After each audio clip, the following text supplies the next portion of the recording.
off. Hold on. Okay. That should be a little bit better. Hi, everybody. Welcome. How are you? I was ready to go, but my parents just came back from dinner and I was kind of waiting so I could eat, but God said you're gonna have to wait. I had a bowl of cereal earlier, so I got something. Um, it was funny because I felt compelled to watch the Michigan Bowling Green game, so I was watching that because we were watching the Florida State game earlier because my both my sisters are they graduated from Florida State, so I was just watching college football, getting something in. I was like, I guess they're not going to be back, so but they're back with the stuff, so I'll probably have to eat later. But anyway, duty calls. So I'll wait a couple of minutes. Hi, Shannon. Hi, Jason. Yeah, well, it's here, but they just got here. They were gone for hours. Can't talk to them. Yeah, but it's all good. Everything in its time, right? So, yeah, I'll just wait a little bit before I get started. But yeah, so how is everybody doing? What's going on in your world?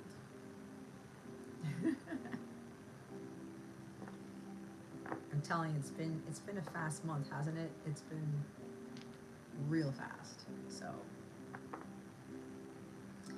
uh, it's amazing how quickly this year is going by, and I've lost track of the days of the week, days of the month, you know. But yeah, it's been very interesting. So Shannon, I read your message about that dream your mom had before I started this. I was like, that is pretty eerie, and that was very witty with the word choice that you used. Because that was eerie. So yeah, your dad's not playing around. So, but anyway, um, I don't know. Is anybody else gonna come in here? It's kind of weird. Maybe this will be a short thing. I don't know. Well, they're not ever short things, but um, if you are just hopping on, welcome. If you are interested in a personal reading, there is a menu in the description box so you can choose what tickles your fancy. Um, Adhere to the rules, please, because my guides had me write those rules and those boundaries. So as long as those are adhered to, those are followed, I will give you your reading. Um, I will only do the readings after the collective reading is done, and whatever else. So as usual, we're going to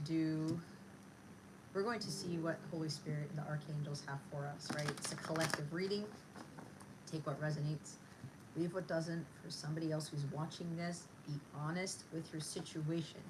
If we have big messages coming in, like money coming in and somebody communicating with you and you coming into permanent union and God knows what else, some miraculous thing happen, A, you have to be in alignment with it. B, which means you've done a lot of the work. B, it's also divine timing. Okay, I've been channeling the same things for months now, on and off. All right, it means that it will come to pass, but when God says it comes to pass. Okay, so I'm seeing like Wheel of Fortune. There's like a lot of like Seven of Pentacles, right? Divine timing, patience, the Temperance card. It's like it'll come to you as long as you continue to do your work and you continue to have that faith and you continue to be patient, because God doesn't reward those who are impatient. That's just reality. Guys, you try to rush things like Knight of Swords, you try to Eight of Wands, trying to do all these things, half-ass stuff, and you can't half-bake, you can't half-ass, because it won't be accomplished and it won't be to your liking. You won't be happy with it, right? You know?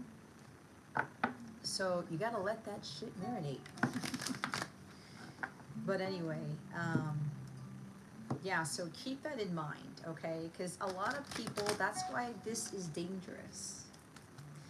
Because people, the cards don't lie, but the problem is people are like, oh, I don't need to do the work. And all of a sudden, it's like 8 of Pentacles, 3 of Pentacles. I don't need to do the work. And, you know, what the cards say is going to happen. Or you're thinking that message is for you, while it may not be for you at that time. You know, I see, I'm already channeling as I'm doing this. So it really pertains into whether you're doing the work, you're changing yourself for the better, and you're being obedient to God. It's like really for you just getting to a state of peace and flow, just chilling no matter what happens. And you're being patient through it all. And all of a sudden, when the timing is right for you, according to God's will, His plan, that thing's going to come to pass. Right? Like I said this before, you can get the Ace of Cups, the 2 of Cups, and the Lover's card, and the 10 of Cups. That'd be funny if all those cards came out in one shot.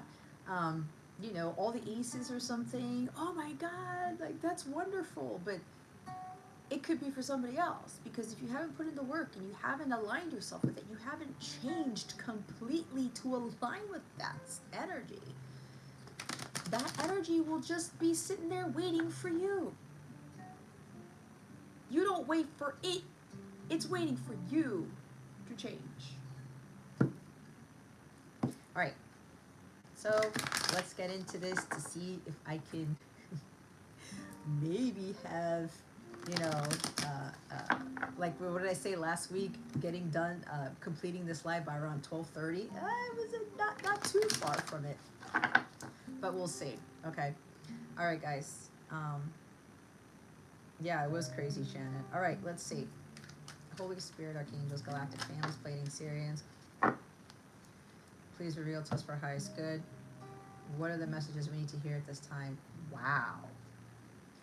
Okay, we have 2 kings here. We have a King of Pentacles, Taurus, Virgo, Capricorn. We have the King of Swords. Okay. And we have the Page of Rods. Right? These are all court cards. We've got earth, air, and fire. The only thing that's not showing up is water. Okay? You don't have any water signs here, but don't get caught up in that. Bottom of the deck is 2 of Swords. All right? Here's what I'm getting. Some of you, you're dealing with someone who's bossed up. Now, some of you could have a decision to make between 2 people, an earth sign and an air sign, or maybe 3 people, fire sign. Could be one who's more mature.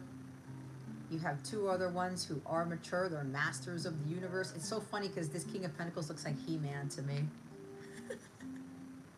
Right? Doesn't he look like He-Man? He looks like He-Man to me. Anyway, you could have a choice to make between 3 people, or like, you know, maybe you're getting offers or they're getting advice or something here that has to do with 3 people. I don't know, it's not going to fit for everybody. But, yeah, the Page of Wands resurfaces for you, Jason. So there's something here about really trusting your intuition with whatever this is. If you are dealing with 3 people, you're going to have to really go within and see which person you're going to choose, or which person you're going to take the offer from, or the advice from, or whatever this is, the opportunity. Okay? I have the power, exactly. So that's a small message for somebody.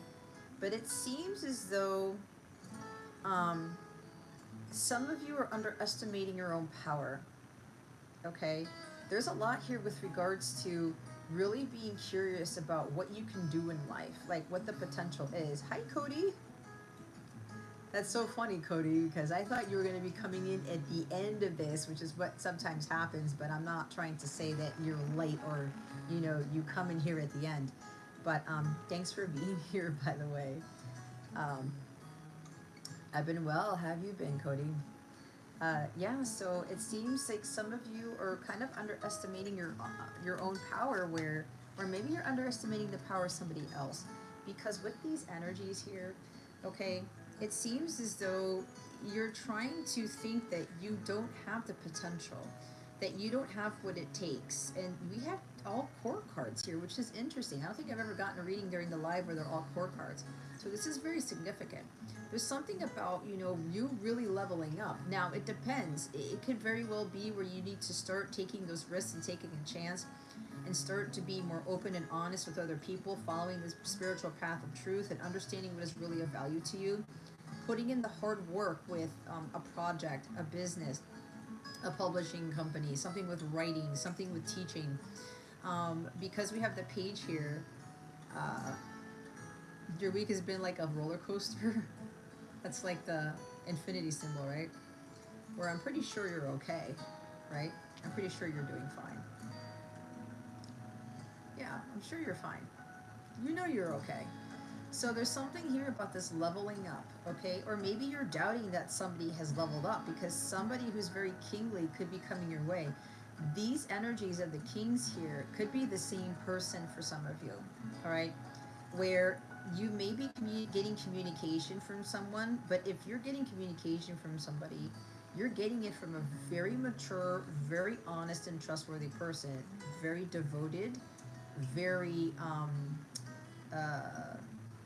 dedicated, okay? Someone who's there through thick and thin, someone who's always going to be there for you or who's really going to help you get through difficult times or you get through the difficult times together without being immature about it or being a novice or not being prepared for things or you going back to the Two of Swords energy where you overanalyze and you overthink. So there's somebody here who could be, yeah, communicating with you. They may feel like they're not ready, but Holy Spirit and the archangels are telling them that they are ready for this, okay? This is something new for them, and they're really having the ambition to do this. They're really having the motivation and the optimism, being a lot more optimistic than fearful to send this message, to deliver this message, right? These are messengers here. It's like they're about to deliver something that may catch you off guard. It might be passionate in nature, but there's something about flirtiness here with this Page of Wands, is what I'm getting. Okay, so while they may come in being a little bit flirty, a little bit passionate, there might be a little bit of like a sexual joke or something coming in. But I'm hearing looks could be deceiving because it's like the Seven of Swords or the High Priestess, where this person's actually kind of doing this because they do have a playful side. They do have an inner child, a healthy inner child now. Okay, and they're trying to bring fun to the communication, fun to a situation, trying to make you laugh, trying to make you, like a giggle or something like that. But in reality, this individual is very mature. They've done a lot of tremendous healing. They could also be a business person, could have to do with writing or teaching, or maybe they're a lawyer or somebody with publication, someone who's a motivational speaker, someone who's worked very hard on themselves, on their businesses, on their projects, but they're here to help the greater good. They're here to help others. This is a very generous, very warm hearted person, someone who cares for the welfare of others. So you could be receiving communication from somebody where they start off a certain way and you're probably thinking, oh my God, it's the same thing over and over again. But be mindful because you could very well be tested to see if you're going to assume something of this person, especially if they come in with some sort of mature energy or something like that, all right? Someone who's trying to be playful and who may be curious. You could be getting communication from someone who's curious about how you're doing. You're curious about a business that you have or what you teach or how you come into power, how you were able to be so confident in your speaking and so poised and so grounded, like you are very down to earth. And maybe somebody's just asking you because they want to know, how did you get to this? Because this energy could be you too. Okay, it could be where they're saying, oh, you know what, how did you get there? I want to learn. I want to know. Can you teach me, type of thing, right? It could be your masculine. It could be like a child. It could be a friend. It could be somebody younger than you, right? Um, Somebody who's younger than you has been able to really amass this amount of not necessarily wealth, but prestige and success. And they're in their integrity. They're not afraid of speaking their truth. Okay, it's kind of like what I have had to do over the course of several years. where this page, I'm like, I don't know if I'm ready for this big life change. I'm not sure if I'm ready to do YouTube and all that stuff. And God said, Jess, you're gonna have to practice somewhere, right? And there's a reason why I was led to doing a YouTube channel, because it really helped me to get to these energies. And I feel comfortable in my own skin, and and more balanced. And it's like, you know what? I'm in my masculine energy now, but I'm also tapping into my feminine energy, where I'm not trying to be ruthless or trying to be a dictator or trying to control everyone, you know, and being cold hearted and greedy and materialistic. Um, Stuff like that. So I'm reading Cody's thing. That's great, Cody.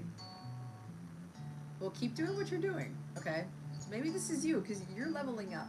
All right, so there's something here about this where, you know, for the collective, it's like, you know what? Take a chance.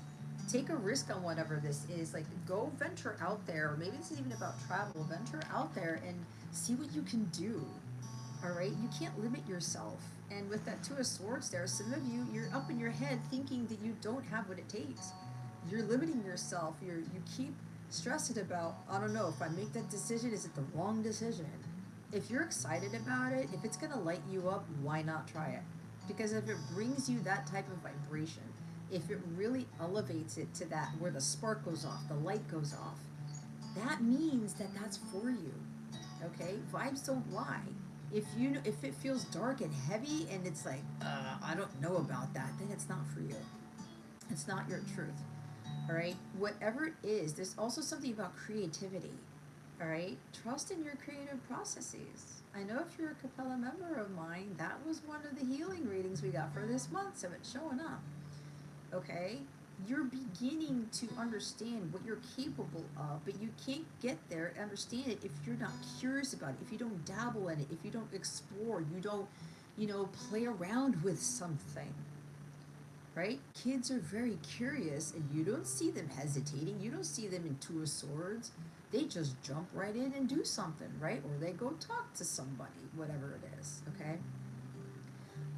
We tend to lose that sense of curiosity as we get older, because we're trying to find logic into everything. We're trying to find the answers through other people, or answers in a book or the internet or through somebody else, instead of looking within ourselves and venturing out there and taking a chance to explore and see what we can find, right?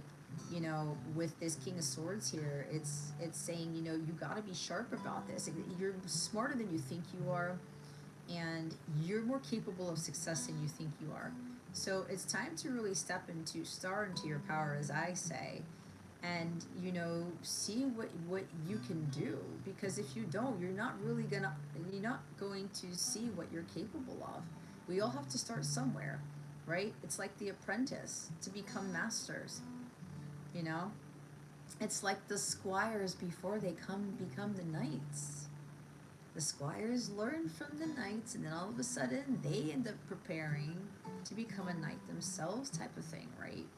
To where they can even become a king. So, there's all these levelings up to life, and you just have to be optimistic about it, and you know, feel the excitement and get the energy going, and say, you know what, I may not be ready for this, but I'm gonna do it anyway. I'm going to do it anyway. I have to get out of my head. I got to stop overthinking. I got to stop doubting this. I have to quiet my mind and just stand there and be like, okay, I got this. I got to take that risk. I have to do something. Otherwise, I'm not going to know. And for some of you, you're receiving communication from someone. They're going to start coming in where it's going to be a little bit not immature. It may seem to you, but you really have to listen to your intuition and see where this is coming from. Because I'll make an example. My person, my masculine, he has a really wonderful inner child, and he can be very funny and very witty, but very serious at the same time. There is a playfulness to him, but I think with him growing up, he was told to be an adult at a young age, or he was told to man up at a young age, or was told to, something happened where he became a little bit cold and rigid, or he became a little bit detached. and was, told not to tap into his inner child, or say, well, you're older now, you got to mature, you got to do these things, and you got to do these things, you got to make money, and you got to have a successful job, all that stuff, right? So,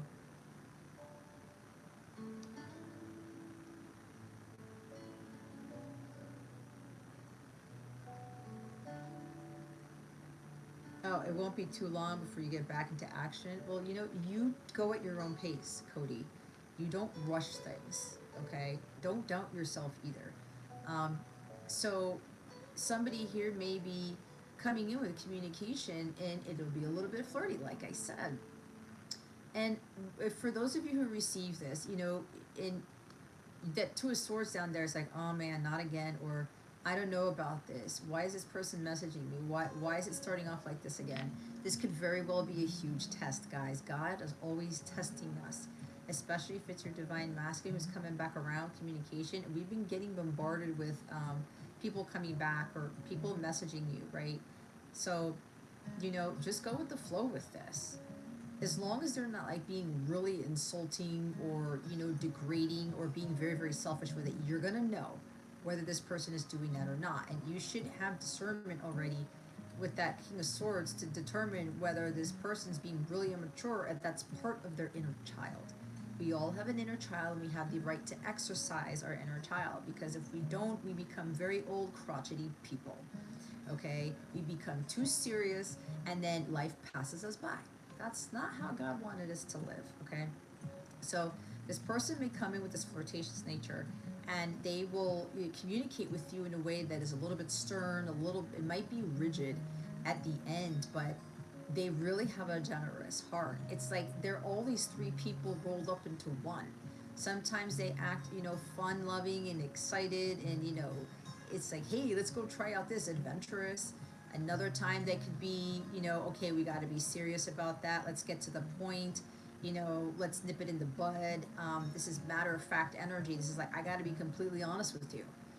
You have to be prepared for people who can deviate or kind of not juggle, but um, exemplify all of these different energies. Because again, it could be one person. And then at other times, they are a very devoted husband or wife, or very loyal, very trustworthy. There's like, hey, what do you need? I'm here to help you out. I'm here to provide. I'm here to protect. I'm here to, like, what do you want to talk about? Almost, I see King of Cups with this too, but this person you can see the generous heart, and they're very warm when they talk to you, and like, hey, like, what do you need? How can I help you in the physical? All right, this is like, the Boaz card for me, someone who's going to take very very good care of the queen. So somebody here could have all of these characteristics, and it's just because they're multifaceted like the rest of us, right? We're not one layer. It's like in Shrek, when Shrek says, onions have layers. We all have layers, and if you look at the movie Shrek, look at how he was. It seemed like he was more King of Swords in this sense, and then when he met Fiona, he had to open up to that other layer of King of Pentacles and the Page of Wands, as opposed to be very serious at times and just like very stern. Okay, we have all of these qualities, but it's a matter of us tapping into that so that we can really, um, be who we really are, because we're comprised of so many different characteristics and um, emotions and thoughts and ideas, and we go about ways of doing things that are similar to others, and sometimes it's different from others. So this could very well be you, where you need to tap into those things. Okay. Hi, Jessa. How are you? Going on a discovery and being a pioneer. Yeah, I love that, Cody, because that's kind of like what this is. This is the initiation stages of like going out there and being a pioneer, right? It's like you can't just hold back from what you think you know or think you don't know, because this can be very heavy energy, right? In a sense where you're all up in your head, and you can't take the blindfold off because your mind's trying to dictate everything in your life, when that curious George energy, that I'm thinking about children's books for whatever reason, that or children's stories or movies, that curiosity killed the cat, right? Maybe somebody has a cat, or somebody's sitting with their cat right now. But that page of rods, the page of wands is saying, you know what? I just gotta try it out. I just have to try it out. You know, let's see where it takes me. It's like when I started doing this, did not imagine that I would have gone this far in doing this stuff, because if you would have known me since childhood, I like to hide behind a curtain. I had these bangs that were all in my face, and I loved to hide behind my hair for years. Okay? For years. And it's like, I can't do that anymore. If I want to branch out, if I want to break out, if I want to meet more people, if I want to explore, I'm gonna have to just take a chance and do it.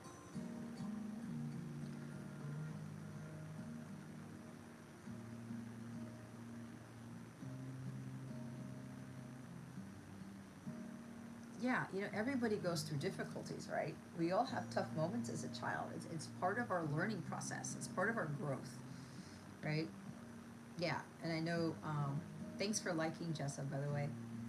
Uh, that's funny because, like, my name is Jess. I forgot to introduce myself, but still. Um, but yeah, so, you know, it's taking a chance.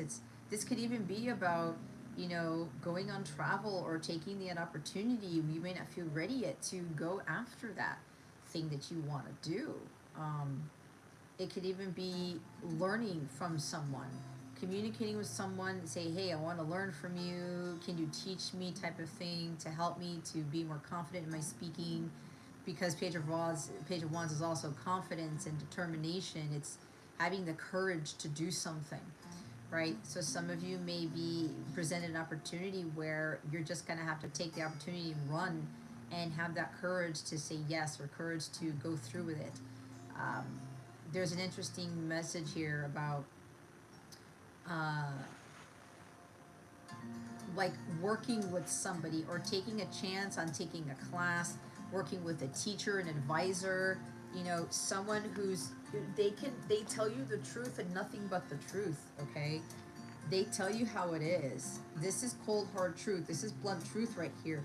But they do that because they're coming from a place of love. They're still warm, kind, and generous. It's just that they care about your well-being. So when the truth has to come out, that means that they know that's something you need to work on. Okay, it's what I do with my students. All right, and if you've watched my videos before, you know that I can sometimes, at some point, I'll be like the King of Swords, but I'm not being mean about it. I'm not being dictatorial or insulting or degrading or anything. It may sound that way, but that's not what I'm doing, because I'm teaching, and the truth hurts, and sometimes when that hurts you, that's something for you to learn from. Okay, ask yourself, why is it triggering you? All right, it's like, you know, I have these memberships, right? My Capella memberships. And I do daily guidance videos, right? And once a month, I do a video on healing, on coaching healing, what's blocking you, what the dynamic of your connection is, how the person's feeling about you. I do like bonus readings depending on the tier that you have. And every time I do these readings, I always pray to speak only divine truth, and nothing but, so that I can teach at the highest level possible, because the highest level involves cold hard truth, guys. I'm not going to be beating around the bush or tiptoeing through the tulips or being all rainbows, unicorns, and puppies, because I'm not going to help you. That's not a good teacher, right? There's no such thing as a bad student, only a bad teacher. That is what Mr. Miyagi told Daniel, right? And a good teacher is going to be very honest with you. If you look at that Karate Kid movie, look at how Mr. Miyagi was. Some days he was King of Swords, sand the floor, paint the fence, right? And he that was it. A few words, but he was telling him the truth, telling him right to the point, and that was it. And then Daniel had to go figure out the rest on his own. He had to be curious. What the heck does he mean by that? And he had to learn. and he was training. That is how he taught him. He wasn't being like, okay, Daniel, this is how you sand the floor and paint the fence and, you know, that type of thing, and wax on, wax off. A teacher is going to be rigid. A teacher is going to tell you to your face what you need to fix, what you need to heal, what you need to do, and they're going to speak in a way to wake you up. Okay? They're not afraid to do that because they have all the courage in the world to tell it to your face. But when they do that, just like how I do, they're still they're being honest, but they're coming from a kind place because they want you to be successful. Okay? This is not somebody who's out to get you or out to, you know, control you, and somebody who's addicted to power, where it's like, no, it's like, can you imagine Mr. Miyagi told Daniel like he had to sand the floor and paint the fence, you know, with a particular brush, and have the execution of the movements like to a T or something, like being overly critical, because that could be the King of Swords. Did he give Daniel an instruction booklet? Did he give him a set of rules? And remember what Daniel said? He said, this is not how you teach karate. The student telling the teacher what to do? The student telling the teacher how to teach karate? No. And Mr. Miyagi put him in his place, didn't he? But that's because Mr. Miyagi saw his potential. And he knew that if he didn't teach Daniel the way that he knew how to come across him to get him to learn, Daniel wouldn't have won that championship. I think we all know this. If you've watched that movie, we all know this. He had to get him to level up, to be the king here, not the page. And to be like, that's not how it's done. That's not how other people learn karate. But look at what Mr. Miyagi did to that kid. He beat Johnny, right? He was the 2-time All-Valley champion, or whatever it was called. And he was going to the dojo, right? He had a military man teaching him how to do karate, okay? But you can look at that military man as like that King of Swords, but the Shadow King of Swords, where it was all about power, okay? It's like, what is it? What does he say? Defeat does not exist in this dojo, does it? No, sensei.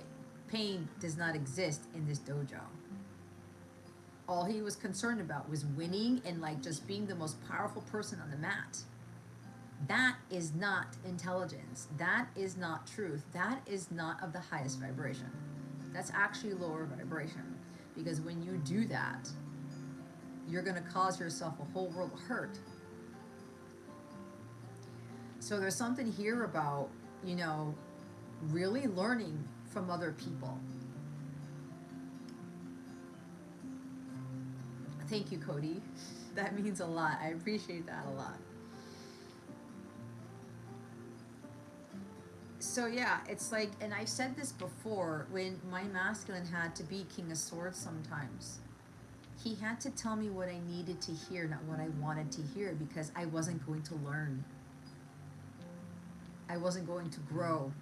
I wasn't going to get to where I'm at now, because he saw my potential. This is not about him telling me his feelings and all these things and us having this relationship and being lovey-dovey in the romance. Absolutely not. It is the greatest, he's my greatest teacher. I had a lot of wonderful teachers, but he's the catalyst that got me to where I'm at now.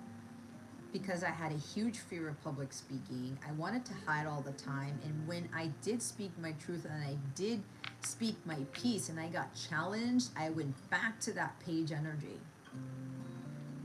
I cowered away, okay?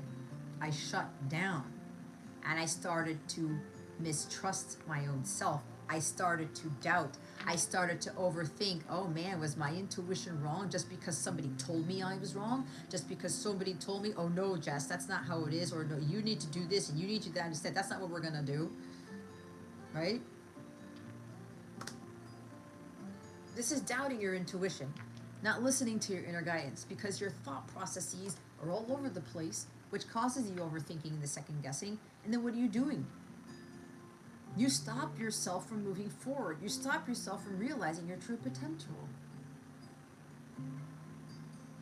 And then you end up not realizing the success that you could have had or that you still can have. But it's a matter of learning from other people. Your greatest teachers are going to be the ones who tell you the cold, hard truth. Those are the true light workers. You can't have dark without light. And if a light worker, an advisor, a teacher, a spiritual coach, whatever, can't tell you the truth, they're not aligned with God fully.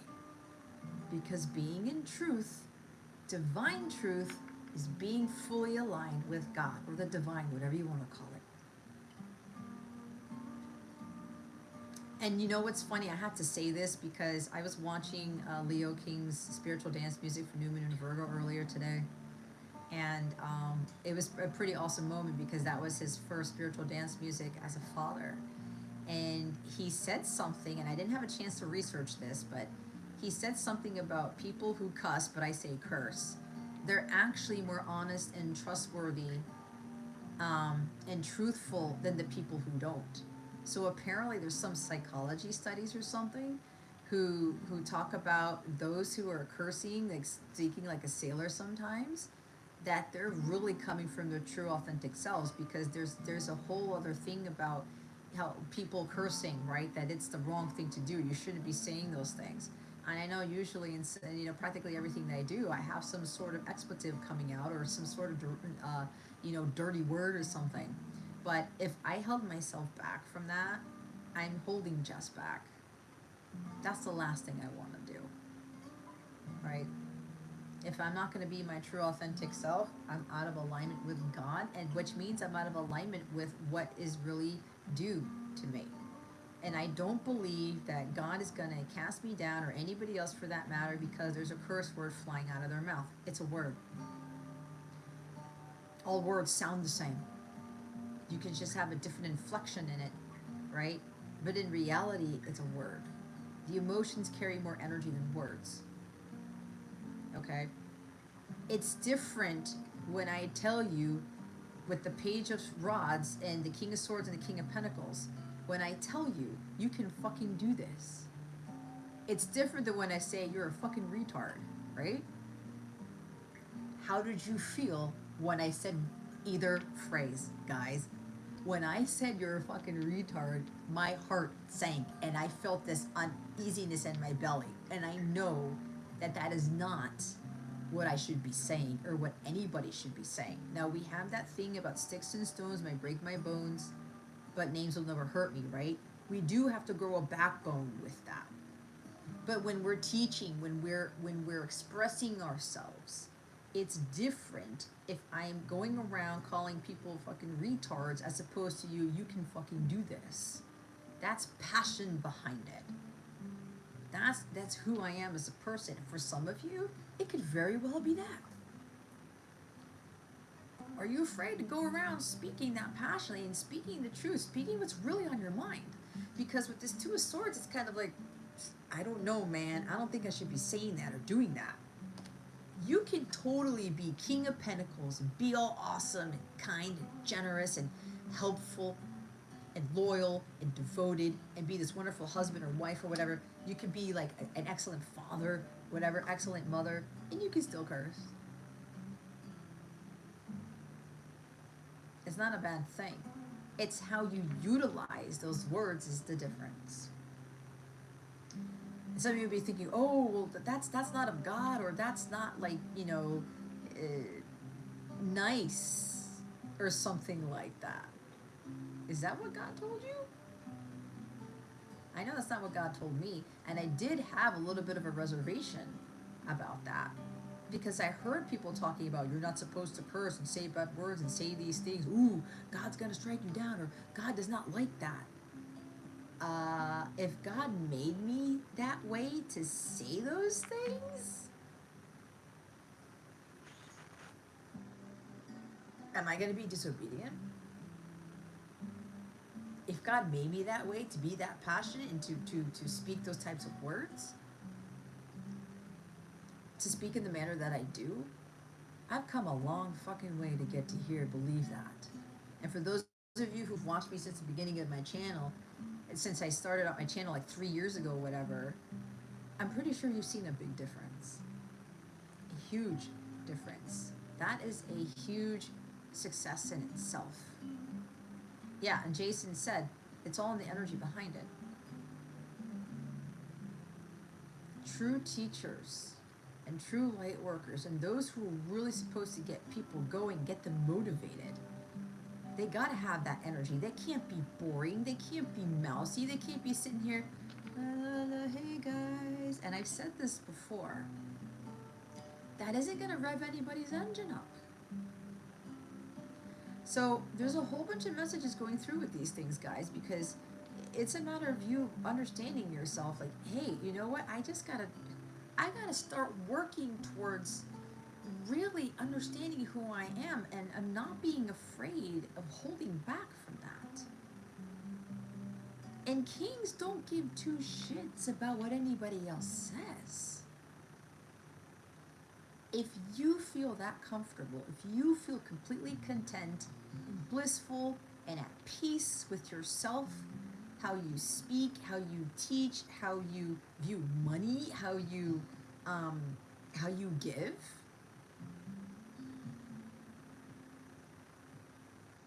I just lost my train of thought. What was I saying? See what happens when I'm in super channel mode? If you're comfortable with those things, those characteristics, and it makes you feel grounded, again, you feel comfortable in your own skin, then keep doing those things. Don't have anyone or anything take you out of alignment just because of what they think, how they perceive you, or what they think, how they think you need to operate, or speak, or think, or say, or do, or feel. You're not them, and they are not you. Okay? So whatever this thing is, get out of your head. Stop overthinking whatever this is. Because you have all the potential. You just have to go out there and find it for yourself. And sure, if you need a teacher or an advisor or something like me or something like that, who's gonna tell you the truth to get you there, then you're being asked by the Holy Spirit and the archangels in this reading, because I'm just the messenger. They're telling you through me, start the thing, take action, communicate, ask for the help, take the class, buy the membership, whatever, take the course, go venture out, go do whatever you need to do to get the help that you need from those people. And it doesn't have to be me, I'm just saying, from those people who can really break you out of your shell, crack you the fuck open, right? It's like taking an egg, whack, and what comes out? The outside of the shell does not look like what's on the inside, does it? It doesn't. You gotta discover when you crack that shell what's on the inside. It's the same thing with nuts. I'm also hearing from my guides that you're being called to like really learn how to grow a bigger pear. I'm one of those people, guys. Because I know God's preparing me for something else, and I really have to have that set of balls to prepare for whatever God's got for me down the line. Right? A walnut. Almond, you can't really, yeah, almonds, help me. What nuts? I need a nut. Give me a nut. Help me out, guys. I just went blank on the different types of nuts. There's walnuts. There's, why am I hearing corn nuts? That's not it. There are almonds. There are pistachios. Okay, all types of things.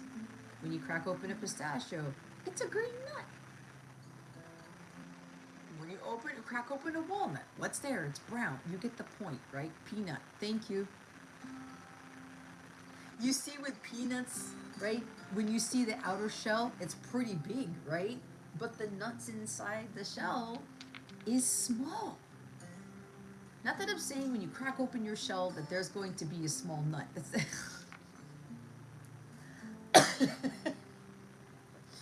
I can talk about this all day, guys. D's nuts, okay? Is somebody watching a D's nuts commercial right now? Because if you are, you're dropping your jaw right now. Or somebody's eating nuts, something like that.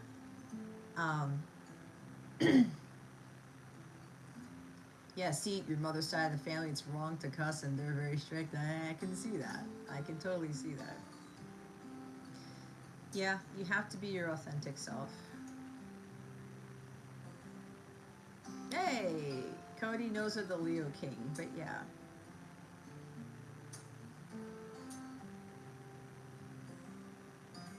But yeah, but you know, if you were a member of my, I don't know, Jason, if you went through all the readings, because I pushed out a lot of readings the past 2 days.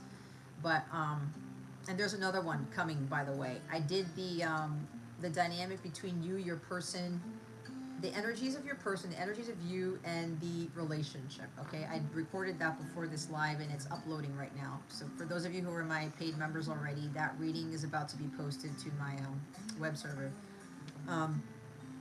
So even that, right, about what you learn from each other, and it's not just your counterpart that you're learning from everybody around you. And they say that the assholes are your greatest teachers. Now, we utilize that term because of how we perceive an asshole. It could very well be a King of Swords. Because the shadow of the King of Swords is like, he has no heart, right? No compassion, no understanding whatsoever. But we can't judge those assholes because maybe they grew up with a very strict life. Maybe they grew up where they couldn't be who God wanted them to be, and when you are restricted so much by someone keeping you from being your authentic self, that fucks you up. It turns you into a perceived asshole. Okay?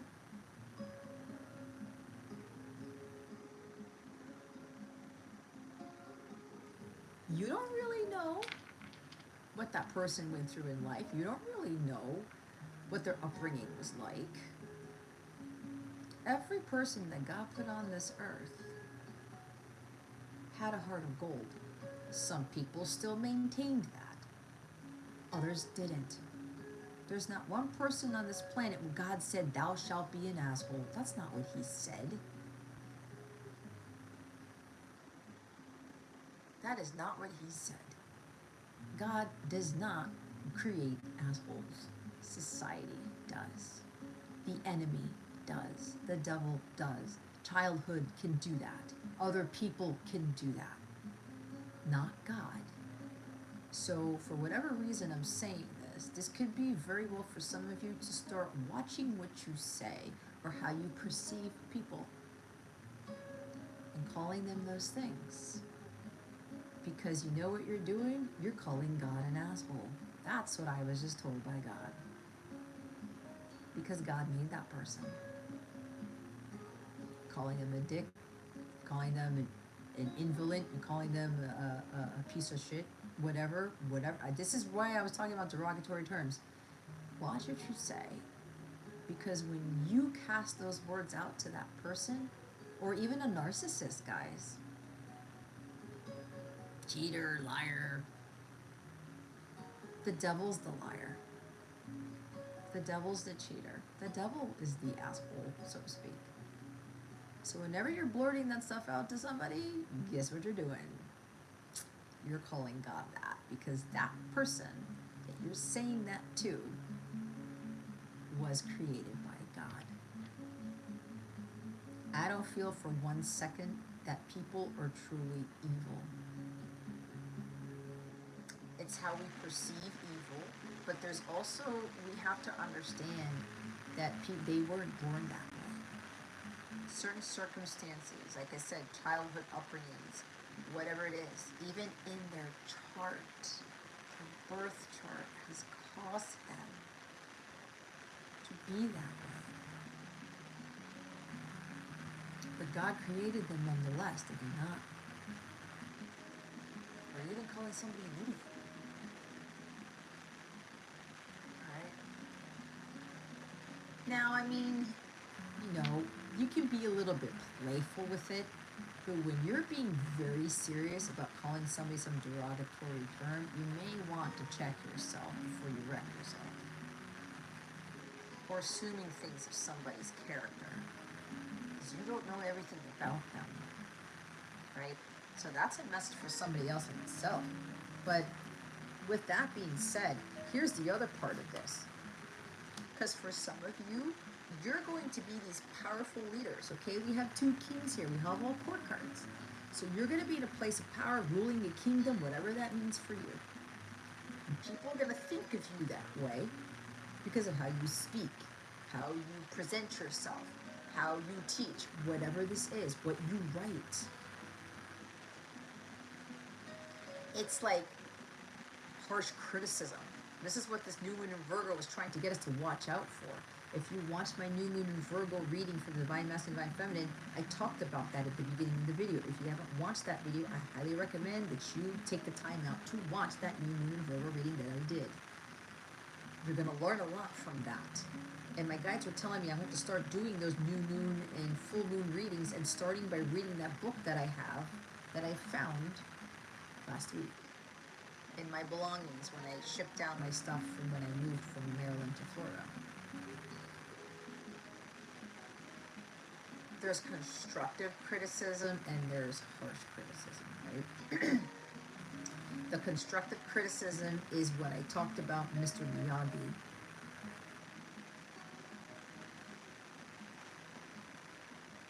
Otherwise, Daniel wasn't going to learn from the best. He wasn't going to learn his lessons.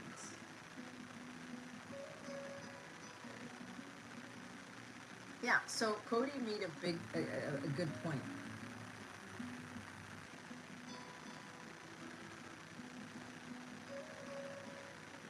You can curse when you're happy and curse when you're upset, right? Like you're watching a football game. And, it's funny because my mom's kind of doing this. And listen. So the Dolphins game is tomorrow night, right? They're playing the Patriots in New England. So I'm definitely going to be watching that game. So for me, here's the point. The quarterback does something, Tua does something dumb, or he'll, whatever. Some receiver or whatever, somebody does, like it's a penalty, right? Offsides or some stupid shit. I'll say, you fucking idiot, right? Or like, you dipshit, something like that. But I don't mean it. It just comes out. It just comes out. But in my heart space, I know he's not one of those. If anything, I'll go back around and kind of pray for the guy, or kind of just try to flip it around like, oh, I can't believe this, right? Or I get excited, right? There's a touchdown, I'm like, fuck yeah, whatever, like, son of a bitch, or whatever. It's like, it depends what Cody's talking about. You're happy or you're upset. But if that's how you express yourself, leave that out, let that out. Because, and if somebody tries to hold you back on that, they're trying to control you. Nobody should control anybody else. Okay? So there's something here where, you've got to be your true, authentic self no matter what. And for those of you who are going to come into this place of power, you need to be prepared to deal with these people who will be perceived as assholes who will try to take you off the throne. And you got to learn how to be witty and brilliant and speak to them in a way that will drop their jaw or have their eyes wide open and be like, oh shit.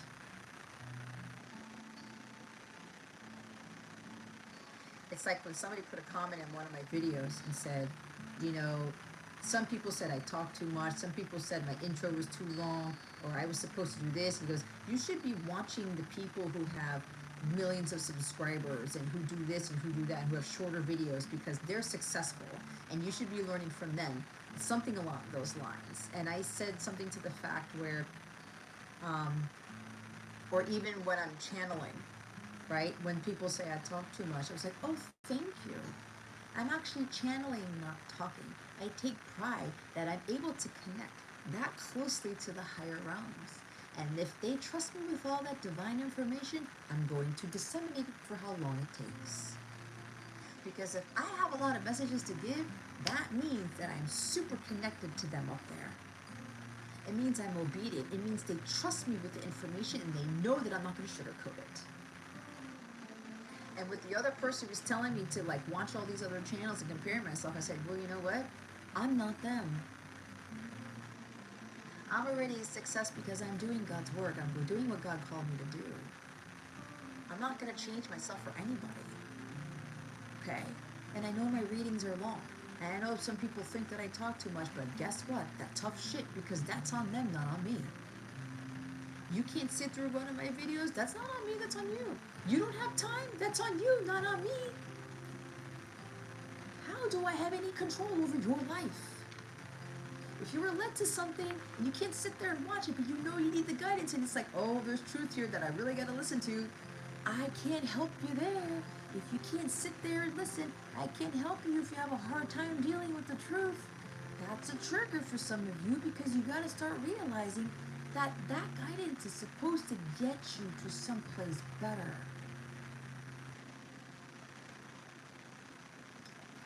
That's why so many people, just on this platform alone, they're afraid to speak their truth because they will lose subscribers and they won't get the views and they won't do this. Oh, this video is too long. I gotta make it short.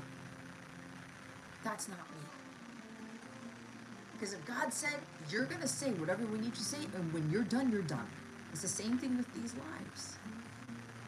When you are done, Jazz, you are done. We will tell you when to end the reading. That is obedience at its finest. That is me being in line with God, because that's part of my truth, and I am sticking to that. Where I'm not trying to conform to what everybody else is doing on this platform. I'm not trying to conform to what everybody's saying and doing. Everyone's sugarcoating things, or most people sugarcoating things, not everybody. But that's why I admire David Palmer, the Leo King, so much, because he tells it like it is. He tells it like it is, and a lot of people have a hard time with that. But he's trying to get them to crack open. He's trying to break open that shell. It's the same thing that I do, right? And this is weird because some people feel like, and this is not because this is coming from ego. This is what my guides are pointing out to me. With this page of Rods, King of Swords, like, you know, this curiosity, or like going for it, taking a chance. Working with a teacher, an advisor, right? Someone who's very brilliant, who's very well knowledgeable. This King of Swords, he learned a lot of lessons, and he gained a lot of wisdom from that, and a lot of knowledge. And he teaches that, but he also teaches truth. So I have this thing where some people are like a little bit hesitant to work with teachers like these, whether it's me or somebody else. It's like when I promote my channel, or try to promote it, or try to promote my memberships and things, where I have all of these different tiers, but every tier has the daily divine guidance videos. Everyone has that. And there's 7-day free trials for a lot of the tiers. And it seems like some people are a little bit scared to do that, because when they see my free content, it's like, oh God, what is she going to say in the daily guidance readings? What is she going to say in the other readings? Oh, I have to do work? I have to, like, whatever? But again, if your heart is being called to that, and it doesn't have to be my stuff, it could be anybody, any other teacher, any other advisor, right? Those are the people you're being drawn to, because they're going to crack you open. They're going to break you out of your shell. They're going to break you out of that mold. But it's more of you becoming the mold that God created you to be. The person God created you to be. Your true, authentic, divine self. Being in all of your integrity. Alright? Because integrity is everything. You can't be afraid to say what you need to say. Because if you have that fear, that doubt, and you start to not believe in yourself, and you say something and you retract, oh man, I shouldn't have said that, oh man, people, whatever, then you're getting out of alignment with your truth. And some of you need a teacher like Mr. Miyagi, right? They will tell you to do things, and then you gotta find the rest on your own. That's why with tarot, again, it can be dangerous because people go to tarot too much for all the answers, to be their crutch, and trying to, oh, everything's gonna be fine, oh, everything's gonna be fine. Then they realize that nothing is fine because they didn't heed the guidance. They didn't want to listen to the truth, or everyone is so positive all the time. They're not disseminating the truth to get people to be in alignment, to get people to avoid tower moments, to get people to avoid more chaos and conflict in their life. Because a lot of people don't want to hear the real shit. Be careful, because if people continue to go down that route, they're going to get such a huge rude awakening. They're not going to want to know. They won't know what to do with themselves. Okay. So it's kind of like, learning from these people who will give you that truth. That's going to be your saving grace. Because it's preparing you for your mission work, to be almost like that person, for you to be in that place of power. Your authenticity is the basis of your personal power, not anything else. When you're in your true authentic self, you are aligned with God, and that authenticity ties to God, which essentially is the basis of your power. Where sticks and stones won't break your bones. Names are gonna hurt you. Nobody's gonna hurt you. Nothing's gonna hurt you. You're gonna get through anything. Anything. The world could be crumbling around you, and you're still gonna have your sword and your staff and whatever else this is. Your devotion to yourself, your devotion to your mission, your projects, whatever. People who are, you side with.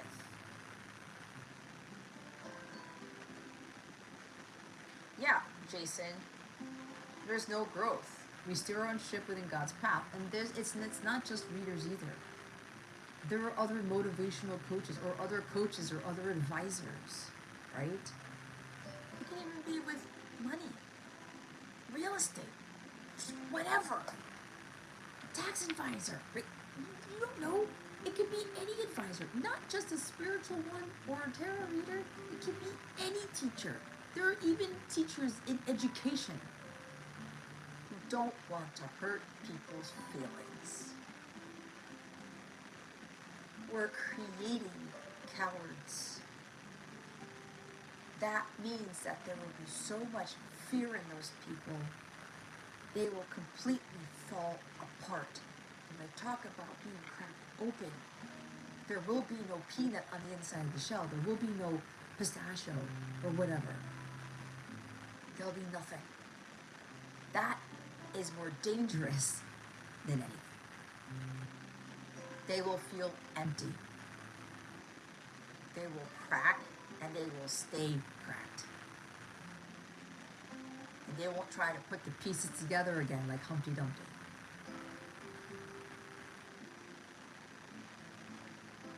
And fall season, guys, we're quickly approaching eclipse season. Pluto is going to go back it's going to be out of retrograde in October. I don't remember the date. I was going to look for that earlier today, and I got sidetracked. The solar eclipse is the 14th of October. Libra. South Node's in Libra. Libra's shadow side is people pleasing. North Node's in Aries. Aries is war. Libra is peace. How are you going to find your peace in life when the war comes? That could be literal. How are you going to find your peace when your world turns into a world war? A massive battle. It won't just be the Battle of Gettysburg. We're going to be talking about a world war here. Not a civil one, a world one. Okay?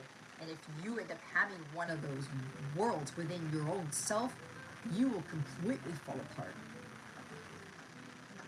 And that's why with these teachers, with this truth, whatever this is, they're trying to prepare you for that. And a lot of people are thinking around here that we're all out of the woods when we're not. We've got another thing coming to us. Some of us are going to get our asses handed to us. It depends on where you are at in your journey. So this is the time to boss up here. To really start working on mastering focus. Mastering integrity, mastering truth, following your path of truth, mastering healing of the self, being a master manifester, where you can manifest amazing things even in the middle of a war, in the middle of a storm. That's power right there. But you gotta learn how to be cracked open first in order for you to get to those abilities. And yeah, Angela's right. The truth does hurt sometimes. Listen, guys, I'm not saying that I've never gone through this. I've had a lot of people tell me some very honest things, and it shut me down sometimes. And I felt like they were being critical when it was constructive criticism. It's like what I said about my counterpart. He told me what I needed to hear, not what I wanted to hear. That was tough. To come from him, out of all people, that was hard for me. But he was right. I had to swallow my pride and be like, yeah. Whether I told him he was right or not, I don't know. I might have said, yeah, well, yeah, you are right, because I did do this, whatever. I did used to hide behind my hair, whatever. Hide my face. I did that for so many years. He called me out on that. He called me out on a lot of other things. He calls out bullshit. I did the same thing to him, and it was hard for the both of us, right? It's like Queen of Swords. She calls out bullshit. The King of Swords does the same thing.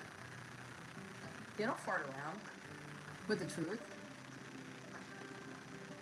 That truth is to get those demons out of you. It's to get those shadows out of you. That's part of shadow work, guys. Cold, hard truth. And you being receptive to that and you learning from that is part of shadow work. It's not just your childhood healing and all these things that they say shadow work is, the fears. It's the fear of hearing the truth.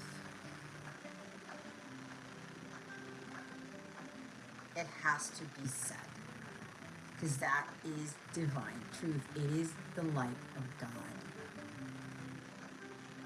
And what I'm hearing is that all of these truths are going to be revealed, and people are going to be like, what? No, it can't be possible, because it's going to hurt. I can't do my damn job if I don't do that. And let me tell you, I used to be so afraid of speaking truth, like you wouldn't believe. And like I told you, when I did and I got challenged, I backed down. I start to doubt what my heart was telling my brain to say. That's also when you have head-heart balance, okay?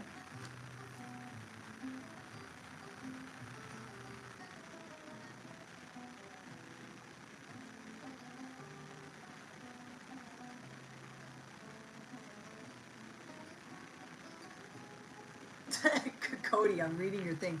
Damn it, damn it, damn it. See, I can't do that. The damn it's will turn to shit. That's what I do. Dude, and it's a little bit tough because, you know, I live with my parents, and when the games are on, I kind of have to be careful because I go crazy.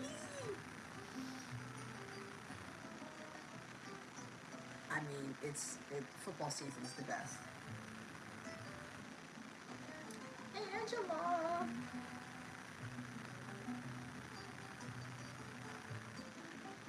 Yeah, like Jason said, the North Node forces you to do things you never thought you'd do. Look what's after the Two of Swords. It's the Seven of Cups. Keeping up with the Joneses, shiny object syndrome, listening to what other people are saying, the media, your friends, your family, whatever, and it's getting you out of alignment. This is picking the cups of poison. Confusion.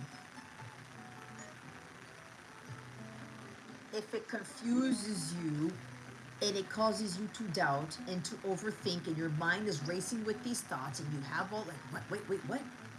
Second guessing? That's the devil. That's the enemy trying to screw you over. to keep you from taking a risk, from communicating, from taking that job, from traveling, from moving, from doing whatever. Courage, keeping you from being courageous, okay? From keeping you from being in your power and your authenticity and your truth, to lead you to success.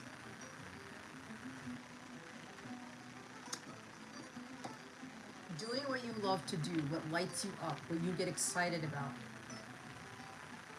and you following those things, which leads you to understanding what your truth is, it will lead to material wealth. It will lead to success, but you're gonna understand what success is.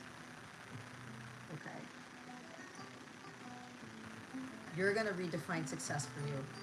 Wow. 5 of Swords is at the top of the deck here.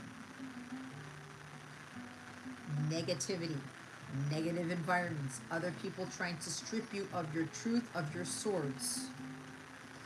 Ah, I got your sword. You can't say anything. That's what happened to me, right?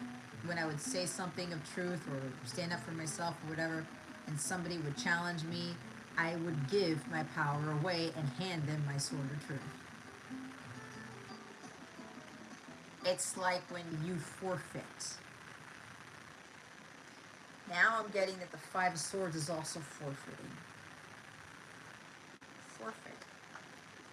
You forfeit everything that you stand for. You forfeit everything that you can achieve.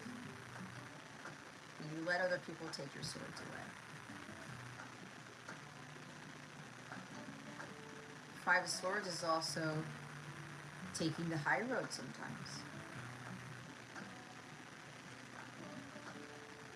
Standing up for yourself. There's a shadow side to winning at all costs and a positive side to winning at all costs. It depends on whether if it's your truth or not. But I can't give you the answer to that. You're gonna have to learn for yourself. Because as you're growing, learning, and evolving, and these teachers are teaching you this, giving you this truth or whatever it is, those are the true teachers that you want to be on your side. Because when push comes to shove, when shit hits the fan, you're gonna want them there to help you prepare for what is to come. Not only in your journey, but whatever happens in your environment or in the world. You're gonna have to learn how to when to take the high road, when to not say anything, and when to say something. When to be courageous, puff up your chest and speak your truth, or when you need to be like, it's like when some people have made comments on my channel that are derogatory, right? They try to shoot me down. I go to God and I meditate and I say, God, should I be saying this? Should I rebuttal? Should I respond? God says, nope, don't do it. Sometimes he says, respond. Discernment. Listening to your inner guidance. And stop doubting. There's also something about, there's communication coming in because somebody wants to make amends with you. There's a surprise coming. Somebody did mistreat you, they did take your swords away, they did put words in your mouth, or they had these negative thoughts, they assumed things of you. They may have hurt you with words. This is what they would call the asshole card. But they were here to teach you a lesson. Swords were about lessons. Hurt people, hurt people. That's why I was channeling all that stuff. You have no idea what's going on in your life. It's also why I said God did not create assholes. Society did. And maybe something in the birth chart just gave him a really hard time. So there's something here about if you're trying to judge somebody, oh, they hurt me and they did this is why with the communication coming in, you're going to be 2 of Swords like, why are they texting me? Why do I want to talk to them? Some of you have no freaking clue that you're being heavily tested. You have no idea what will happen if you hear them out and you just go with the flow and see what else they have to say. when your gut already knows the answer. You don't need no physical proof. Whoa, that was bad grammar. You don't need any physical proof. You don't need any literal words to prove to you something about what you're feeling about somebody else. I was hurt by so many people, to include my masculine, but you know what? I wouldn't be here if I wouldn't have been hurt by all those people. This is the perspective some of you need to start looking at. Stop looking at yourselves as victims. Oh, they hurt me. Oh, they did this. Yeah, it sucks. I get it. It's not pleasant. It's not fun. But we came here to learn, everybody. Those teachers, the people who hurt us are our greatest teachers. And when somebody does something to you, they take your swords, they take your candy, they take your lunchbox, your lunch money, your milk money. Okay, whatever. Fine, be a bully. I'm not going to let you run my world. I'm not going to get you to take my power away, take my swords. You may have taken something, but you really didn't. Because when you look at it and you start to point the finger and say, oh, they hurt me, they did this, they betrayed me, and they blah, blah, blah, blah, blah, you go straight into victim mode. What is that going to do for you? Nothing. Absolutely nothing. Does it make you feel better, right? Even if they apologize for something, is it really going to make you feel better when you can't forgive them, you can't forgive yourself? Because sometimes, here's the truth right here. Sometimes when we are in a repetitive pattern with people hurting us, we're not learning a lesson. And Five of Swords is about learning lessons from these predicaments, from these situations. If it's done the first time, okay, sure, not so fun. That wasn't a good thing. A second time, a third time, a fourth time, a 10th time? Did you learn? Did you stand up for yourself? Did you speak your truth? Did you have the courage to say enough is enough? I'm tired of you mistreating me. I'm tired of you hurting my feelings or whatever. But remember, this is to build your backbone. This is why I said this is to get you to grow a set of balls. That's why I was talking about nuts. Okay? You can't make it up because the divine, God, my archangels, they're funny as all fucking hell. Okay? They have a sense of humor. You cannot, God made us in his image. So that means God has a sense of humor. And if we look around the earth, there's funny things in nature, right? There's funny things that God does in our lives to make us laugh. We all need the clowns to make us laugh. Journey. Right? Hold on, what song is that? This song is messing me up.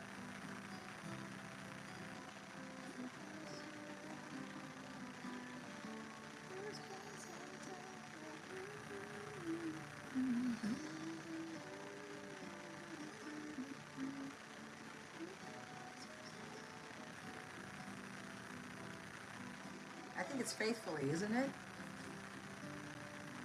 I'm like trying to remember. I know all these Journey songs. I'm like, we all need the clowns to make us laugh. I think that's Faithfully by Journey. If somebody can confirm that for me, please let me know in the chat.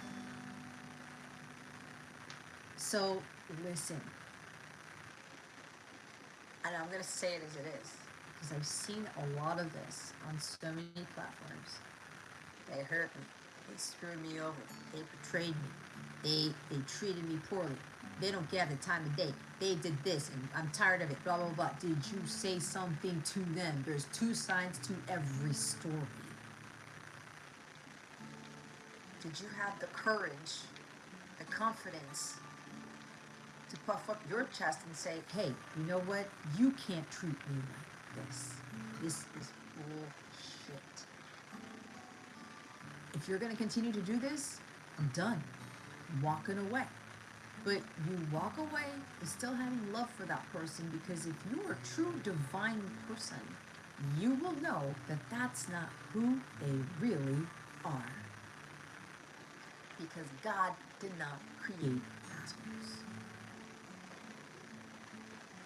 If you can see the divinity in those people and see the light in those people, oh, God is gonna bless you like a mother. He's gonna give you more than what you're desiring. He's gonna really exalt you. He's really going to bless the hell out of you. When you learn how to do that and you start to realize why people actually hurt you. And you stop feeling like a victim and stop feeling sorry for yourself and getting into a freaking cave and crying your eyes out. And I'm not saying that you can't cry about it, because you can. I've been there. Okay? You gotta let it out, because I'm not, it's not to be insensitive. This is just about, okay, it wasn't pleasant, yeah, it was hurtful, and we have to let that out. But if you are getting depressed over it, or it's making you really feel nasty, or you're turning into a nasty person, because those people can make you turn into a cold-hearted person. Those people can turn you into a very rigid, very stoic, very, like, frigid individual. Do you really want to live your life like that? Because if you allow these people to turn you into a Shadow King of Swords, don't expect blessings to come in. Don't expect true love to come in through that heart space, because nothing can get through that Fort Knox where your heart is. And if you can't forgive, oh, that's a whole other thing. Don't expect the blessings to come in. God does not bless those who can't forgive. And this is not about forgetting either. They're teaching you a lesson. This is Earth School. And those people who tell it to your face, you should be thanking the heavens. You should be thanking God for those people, because they're trying to wake you the fuck up. Because they're trying to crack you open. What is inside of that nutshell? Is it empty? What does it look like? Are you a pistachio? Are you a walnut? Are you a peanut? Whatever. What's in there? What's really in there? Some of you, you have these. What is the hardest nut to crack? I don't know. It could be a walnut, but there might be others that are very difficult to crack open, where you need a literal nutcracker, okay? I know walnuts you need a nutcracker for, but there's something about Christmas or the nutcracker play. If you created a shell kind of like a walnut or harder than that, or your shell is made of titanium, nothing is getting through there. So don't expect for things to change or for beautiful things to come in because it's made out of titanium. It can't get through. It just can't. It's impermeable. It's impenetrable. It's Fort Knox, like Area 51, whatever you want to call it. It can't get through. So if you allow these people to continue to screw you over, and you stay in those negative environments, those negative relationships, you allow people to continue to run you over, because Five of Swords is a doormat card. And I've said this before, are you going to be the door or the doormat? Pick one. It's your choice. It's your decision, guys. It's something that I had to learn the hard way. Am I going to be the door or the fucking doormat? I was a doormat for so much of my life. It's not even funny. It's actually a little sad. It took me until I met my person when I was 35, right? Yeah. And since then, and I'm 43 now, it took me up until 35 to wake up and for him to crack me open. And to stop with the bullshit that I kept running myself into, especially with relationships, especially with men at work, because I used to be a systems engineer, and that career field is dominated by men. And I was a double minority. I'm Hispanic and female, okay? And then I was also judged because a lot of people thought I was like the best looking person at work or something like that, because I used to hear it through the grapevine. And they used to assume things of me because of my physical appearance. not my intellect. It was something that I wished for a long time ago, and my wish was granted, and it got stuck to me for decades of my life, where people were not valuing my smarts, my intellect, my wit, my intelligence. I was being judged, the look at my face, and then I allowed people to strip me of my power. Okay, I've been there, which is why I'm saying what they're telling me to say. I'm telling you from experience here. God had to get me, He had me go through all those things to start to wake up. And my divine counterpart was the one who really metaphorically slapped me in the face with the truth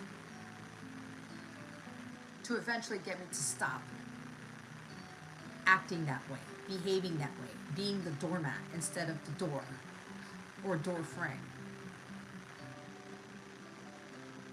Right?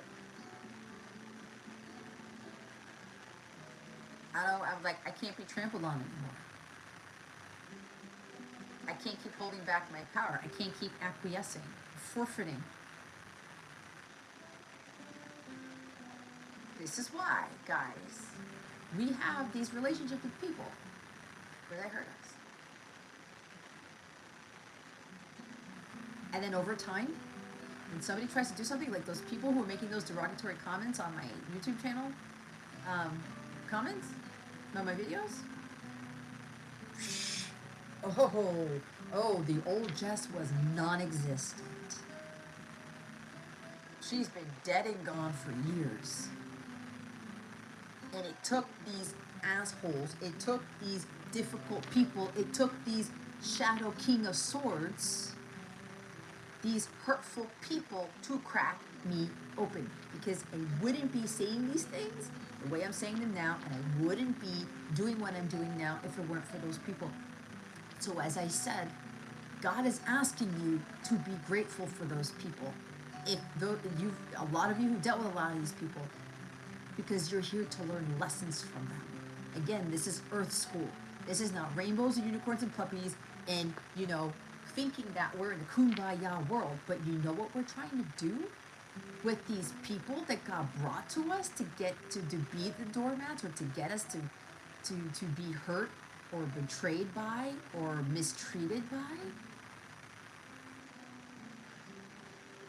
When we change for the better, we will change those people. There's the huge blessing in that. You can't expect somebody else to change just because you're telling them to change, and you're, oh my God, why are they doing this, and they can't do, why they keep doing this, whatever. You got to change the game up. You have to be the one to change, not the person, not the environment. It starts with you. Every time I say this, it's that Man in the Mirror song by Michael Jackson. He totally had it right the entire time. And we've forgotten all about that stuff. And it's funny because he's a Virgo and it's still Virgo season. I think I said that the last time. Hi, Jazz. So yeah. This is what some people don't want to hear. They want everything else around them to change and the people around them to stop doing what they're doing when you gotta start doing what you need to do. I'm gonna flat out say it. And I say this with love, and some of you are going to be like, yeah, whatever, bullshit, because that doesn't sound nice. Because this is coming down to stop being a pussy. Okay? You are bigger than that. Stop being weak. You are more powerful than that. Stop giving your power away. Start standing up for yourself for once. Earn some respect. It's not given, it's earned. Isn't that what they say in the army or something like that? Some military branch?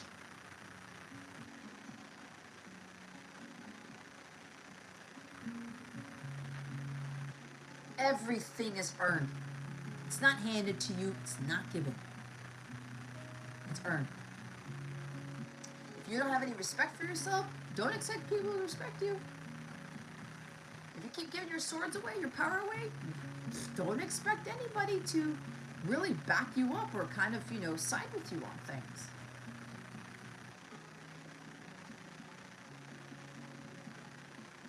And it's hard to hear, guys. I know, because I've been on the other side of that fence. I had to really face that truth. Like, yeah, you know what, Jess? You really need to change for the better. We all came here to change for the better, okay? There's not one person here who is completely perfect, who's completely angelic, and God knows whatever else. You can grow to that. You can align yourself with that, but you got to do the work and you got to change for the better. And these people who are difficult, you find them difficult, they teach you the biggest lessons. They teach you to stop being a victim. They teach you to stop being a doormat. They teach you to stop taking the hits. That could be literal for somebody here. And that hurts my heart. Because there's somebody here who's literally getting physically hit. You either need to get some help or call somebody up, or you're going to have to stand up to this person, tell it like it is.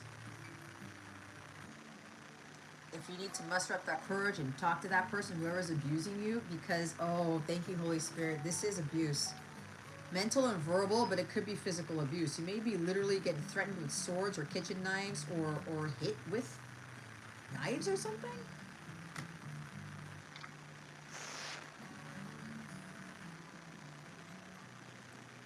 Either you just hold a knife in your hand and you say what you need to say and run out the door or something, like have an escape plan. I don't know. But again, I'm not fully equipped to actually tell you that because, you know, I mean, there's a disclaimer with all of this. But as much as I'm giving the guidance from God and God's is speaking through me to whoever this is, I have a disclaimer at the bottom of the description box, right? It's almost like you need to call the police. You can't be afraid of doing it. Whoever this is, please do something about it. Pick up the phone, call the police, call a friend, get an escape bag. I don't know what this is, but like if you're literally being physically abused, you need to do something about it. This is not your life. This is not what God wants for you. You're not supposed to continue to take the hits where this is. You gotta get out of this. God's trying to teach you. You need to stand up for yourself because you have the ability to do it. You really gotta find God within. Take a deep breath and do what it is you need to do. You really gotta find that courage within. This reading can't do it for you. Somebody else can't do it for you. You gotta do it for yourself. You gotta go find God.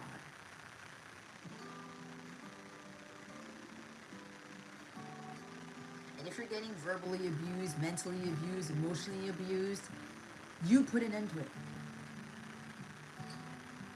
You have the power to say to this person, enough. Done. But don't go into a corner in pity party mode and stuff like that and go fully into victim mode and thinking that your world is over and that your life is going to be like this for the rest of your life. It isn't. It's teaching you how to stand up for yourself. Because if the opportunity presents itself again, you're going to know what to do. Okay? And that also goes for those of you who are teaching, you're a writer, you're a public speaker, whatever this is, and people come at you and say stupid shit, and it's just gonna roll off your shoulder. It's like Taylor Swift's song. What is that song? Haters Gonna Hate? I don't know. I don't think that's the title, but you get what I'm saying. Do you know how many people who've blasted Taylor Swift? Thank you, God, for this. Do you know how many times she was hurt? What did she do? She wrote it in songs. She put all that emotion into lyrics, into her songs. She composed them. She said what she felt. Right? Do you see how successful she is today? Can you imagine if she allowed these people to say these things about her, isn't she the one who's been setting records for her concert sales? Do you see what God does in her life? She takes the pain and the hurt, she converts it to a song, and a lot of other musicians do that, or a lot of people put it into their artwork or into poetry or a book. Okay? And other people are like, that's not going to go anywhere. That's not going to be successful. Nobody's going to read that. Nobody's going to buy that. Nobody's going to listen to that. Screw that. Because if God told you to do it, you are being an example for others. If Taylor and any of these other people would have allowed them to get shot down by Tom, Dick, and Harry, she wouldn't have amassed the success she has now. And she keeps getting higher, higher, and higher, and higher. I remember when she first started. I started working for the federal government when she first came onto the scene. That was nearly 20 years ago. And a lot of people did not expect Taylor Swift to be as successful as she is, and people love her. She's also being her true, authentic self. She also takes risks. She has that courage. And she puts it into song. She's like, people may have told her, you know what, Taylor, I don't think we're going to put that as a single. I don't think it's going to go out. No, it's going to do well. Take a chance. Take a risk. We don't know until we put it out there. And then it blows up. She has to speak her truth, too. She has to be confident in that. She has to understand that her stuff is more than enough. So you see, even with everything that Taylor Swift has been through and all the criticism that she gets, look what God is doing in her life. He's exalting her. She's not playing the victim. She's also still being very kind to people. Kind to the haters, right? That's why she's as successful as she is. And guess what? That's actually having more people hate her, isn't it? New level, new devil.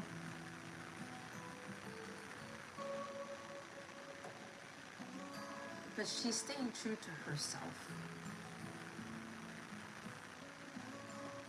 And she's not allowing this criticism to take her down. And I think she said in some speeches that it gets really hard. I think she won a lot of, what awards were on? It wasn't the Grammys. It was, not American Music Awards. I don't know, because freaking NSYNC came back and I freaking missed it. I'm like, oh shit, man, this is going to be great. What award system was on the other night? Anyway, I heard that Taylor Swift swept the award show again. She is a prime example as to how you can transmute that hurt, the betrayal, the mistreatment. She turned that into a superpower, and her superpower is writing. Do you see how this works? That's exactly what God has for each and every one of you when you start to look at this differently. Yeah, was it VMAs? I don't know.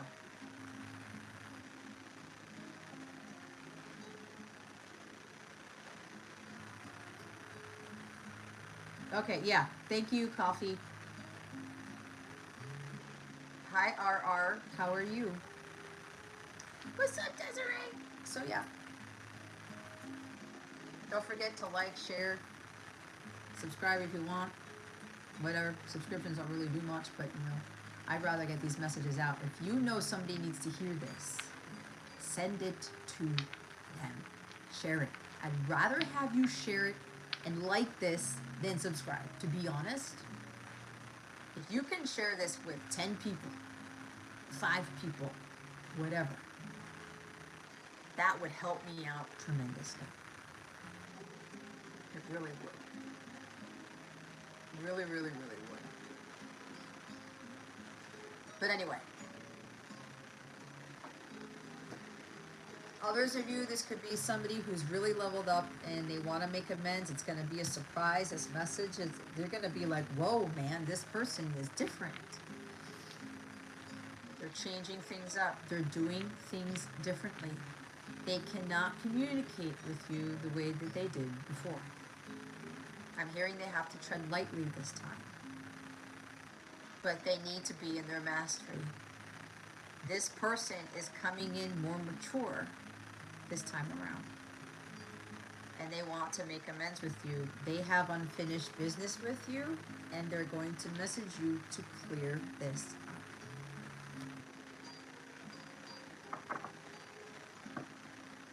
They're going to explain that they had these defense mechanisms, these knee-jerk reactions, because of other stuff that was going on in their life. We can't fault people for that. We can't blame people. We can't be pointing fingers. Well, you hurt me and you did this, but do you know exactly why? You don't. You most likely don't. So it seems like this person who wants to make amends with you, to change it up, do things differently, communicate with you in a very different way. They're really mustering up the courage to speak up, to open up. The Two of Swords is having a throat chakra blocked, okay? They're like, I gotta stop hiding myself. I gotta stop putting my head in the sand. I gotta stop being frozen with indecision about sending this message, about opening up, about speaking up, about what's really going on, what was happening. Because for them, they were verbally abused, they were mentally abused, maybe physically abused, maybe sexually abused. If you guys do your research, that tends to lock people up, right? It tends to shut people up because they were told to not say anything about what happened.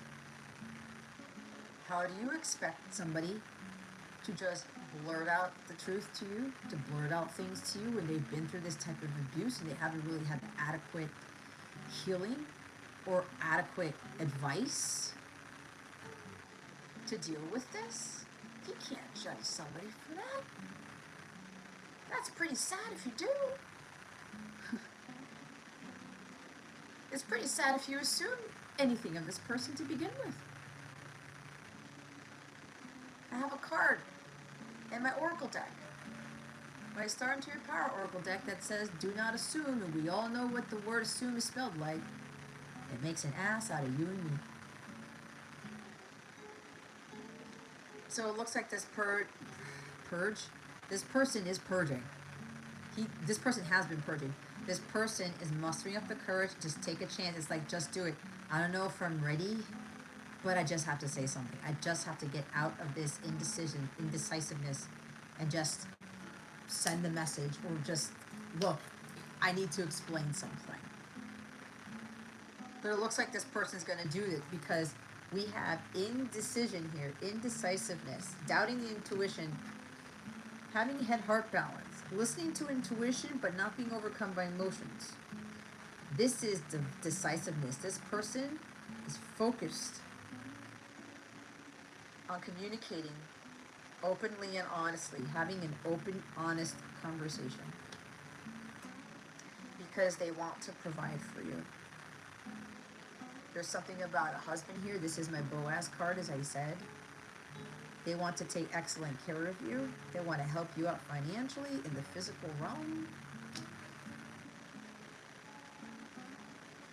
because you've taught them a lot. You've taught them to be more courageous. You've taught them to take more risks. You taught them how to speak up for themselves. You taught them how to be one with nature and to observe God through nature, to talk to God while in nature, to help them with the throat chakra, to help them ground themselves, to help them heal. You taught them even how to manifest. And I mean true manifestation.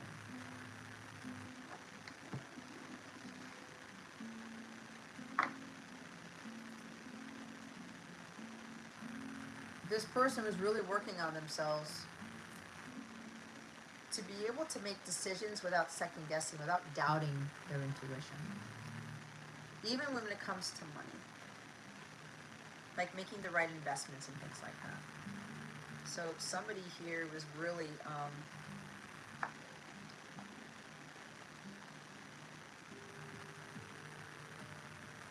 They really, really worked on themselves. Like they really, really, really did. Some of them, that's for the people who've really, really worked on yourself.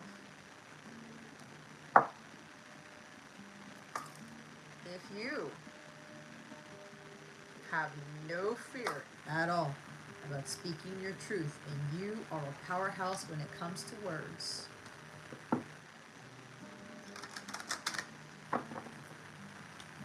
you are not cowardly. You are very courageous in everything that you do. You've learned a lot of lessons. You're not afraid of triggering people. You're telling it like it is to everybody, not just your person, to everybody, especially if you're on a platform. Then your person has done the same. They've changed too. It took a long time to get here, didn't it? Thank you, Holy Spirit and the archangels. Oh, wow. We have the archangels again. Clear your vibes. Archangel Metatron. Thank you, Metatron, for clearing my energy field. Some of you need to clear your energy field. You need to clear your aura. I do aura cleansing. I have 2 readings. I do chakra healing. I do an aura reading, and then I have a very, very powerful aura reading and cleansing, aura cleansing session. Okay? It's a phenomenal session. The aura is that color that you can't see that ties into your emotions, what you're feeling. And what happens is, with that 5 of Swords, there's a lot of negativity surrounding some of you. You can't see it. It could be coming from your job, some family members, your environment. You could be going to Target, standing in line. There's a whole bunch of negative people around, and it's tacking onto you like a magnet on a refrigerator. Okay? The aura deals with all of the negative foreign energies that don't belong to you, that were not created by you, that are tacking onto you, that could be affecting your emotions, and you don't even realize it. If your heart is hardening, if you're getting more angry and getting more egotistical, or getting more stoic or rigid or hurtful, or you start saying these things like, whoa, like, I mean, really degrading things. Like taking people down. It's like throwing them off down the ground, almost like wrestling or something. Or you're being hurtful, and you're like not sure. You don't realize that you're doing it. It's because some of you have picked up energies outside of yourself, and it's stuck to your aura. Okay, you need to clear that. We can do our own healing and stuff like that. I had to do this on my own. When God told me to learn and to look into aura cleansing, I had to do that for myself. And I said, holy shit. It was so bad that when I did it the first time, the devil, I heard him. He got pissed. And I saw him leave. I had no fucking clue that was tacked onto my aura, guys, when I did that aura cleansing on myself. And I clear myself every day.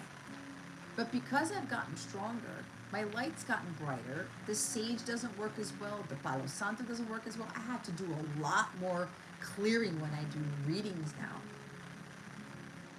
And then every now and again, I do the big aura cleansing to make sure that I'm getting those energies outside of me, off of me, because I know I'm a huge target.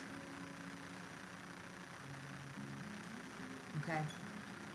So, this wasn't, right? That 5 of Swords, that negative energy, that's got to be cleared out. Some of you have some nasty things attached to you, and you don't even know it. Some of you don't know it. It's coming from a lot of people, a lot of environments, the gas station even, you name it. Archangel Orion's at the bottom of the deck. He was at the top of the deck last week, right? Manifesting miracles. Some of you, your manifestation is inhibited by the fact that all this dark energy is tapped onto your aura. And whatever healing and clearing that you're doing,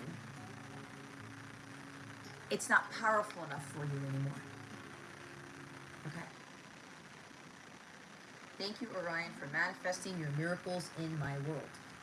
So those of you who've been doing aura cleansing and continuously doing your healing and grounding yourself, keeping a sharp mind, clear-headed, decisive,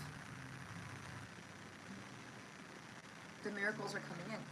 It depends if the energies are cleared enough for these things to come in. So I'm going to read the book. Oh, I didn't ask. Does anybody need a personal reading? Because I'm about to conclude the collective one.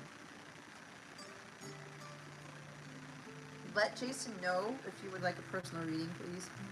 You are being guided to clear your life of any harsh, negative, or challenging energy. It's time to make way for positive energy in your life, and the only way you can do this is by clearing your aura, body, and energy. Surround yourself with positive people and uplifting environments. The angels are encouraging you to call on them to help you clear your life of anything that's getting between you and inner peace. Clear any clutter from your home office, car, and anywhere else you spend time. When you clear clutter in your life, you clear psychic clutter from your energy. And when you clear your energy, you open yourself up to more abundant and spiritual experiences. Metatron is one of the few angels who have walked the earth as a human being. So he knows more than the other angels what it can be like to be challenged by people and situations. His name means the throne next to God, and he has a special connection with the current era, as he represents the new energy and the connections that are opening up to the other worlds in heaven. He is the angel who can help us connect with the wisdom of God in our daily life.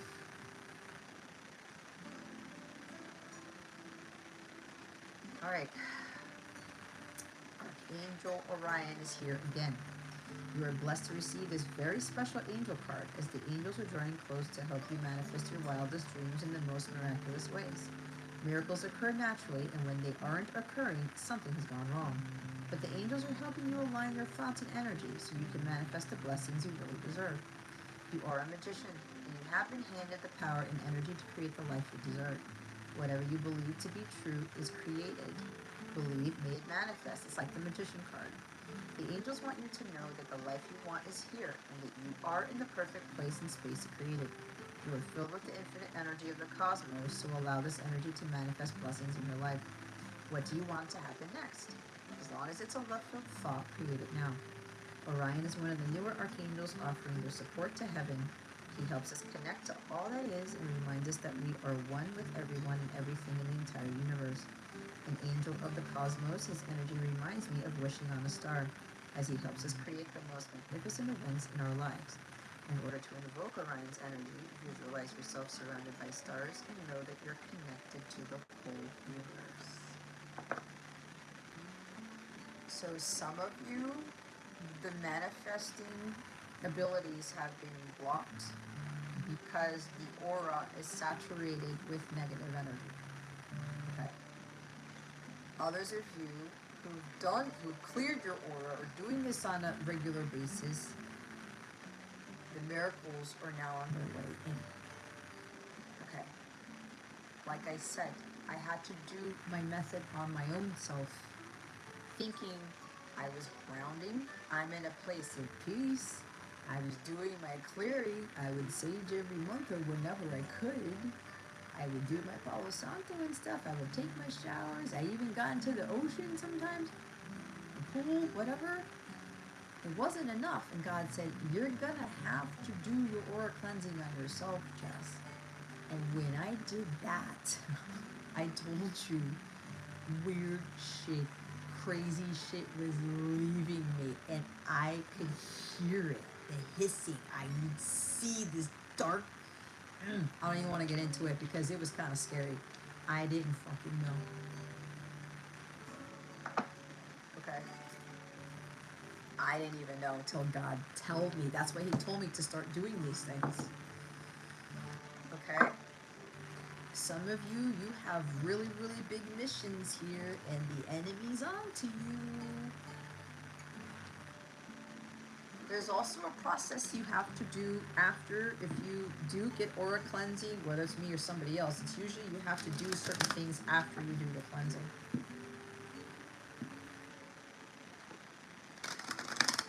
Alright, we're gonna get your wellness tip. If we get the clear your energy card or something about clearing your energy, that's more confirmation there. What is the wellness tip for this collective at this time?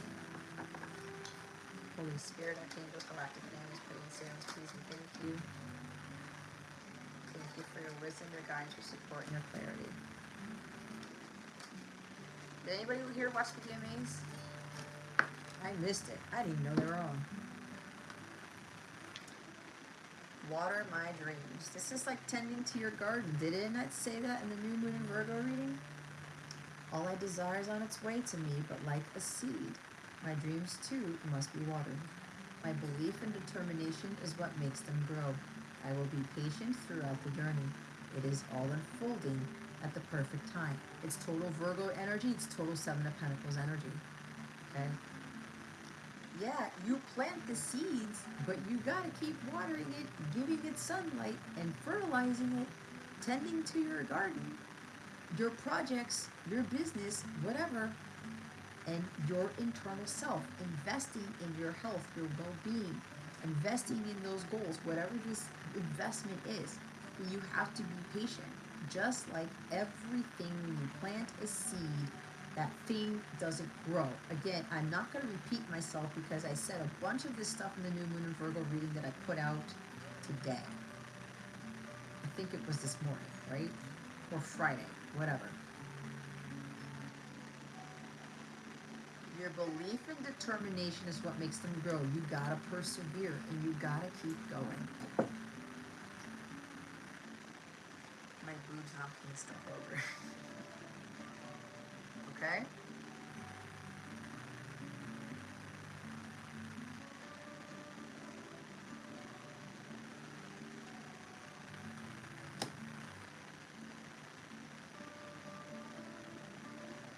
You gotta keep on with it.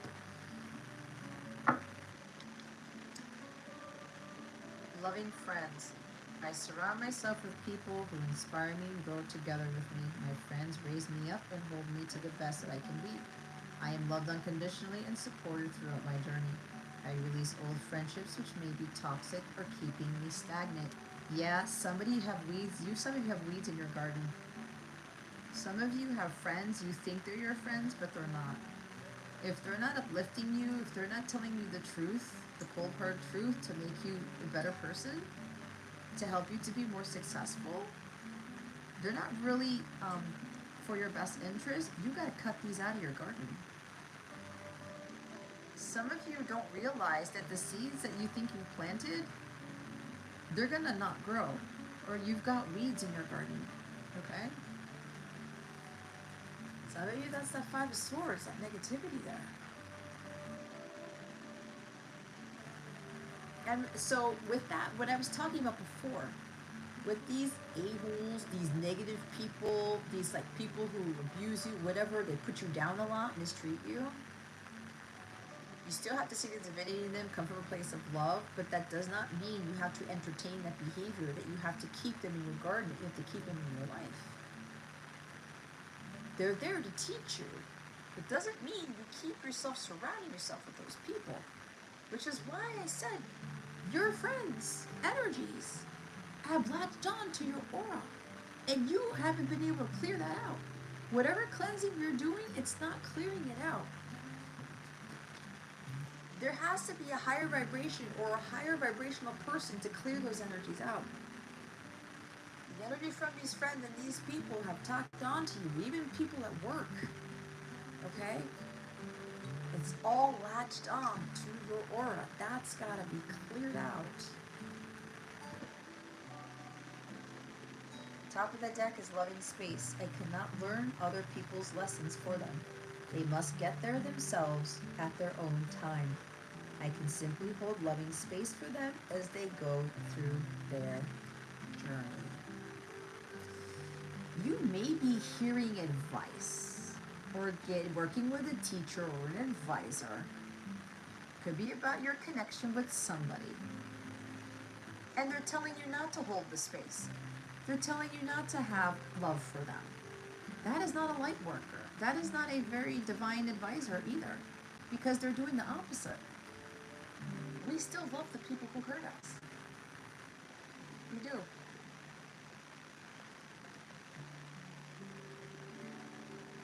Everybody has to learn their own lessons. Five of Swords. On their own time. Remember, you're not them, they're not you. Your journey is not their journey is not yours. It's funny because I was talking about we all need the clowns to make us laugh, and I said journey, right?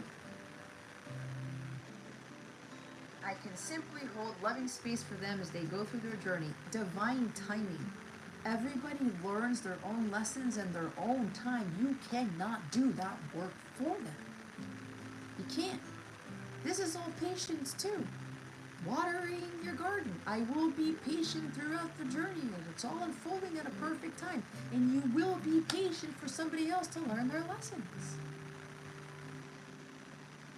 It's like we've become this society where we think we have a hand in doing the work for other people, or trying to hold their hand all the time, or you know, you have to do it that way, or like, well, I learned this lesson and I learned it this way, and you've got to learn it this way, or else, like an or else type of energy. I don't know. Some of you, you want somebody to learn faster, to heal faster, to go through their journey faster.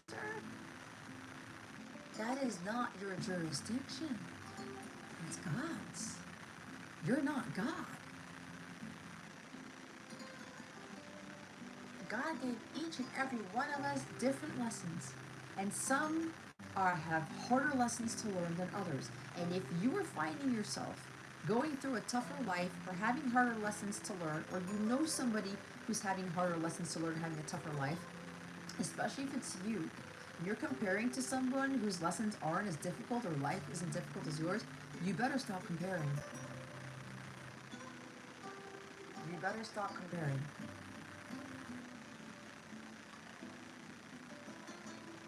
Appreciate their journey, because maybe their journey is teaching you something to help you go through yours. Or their journey is helping you to get through yours, right? Or your journey is helping them to get through theirs.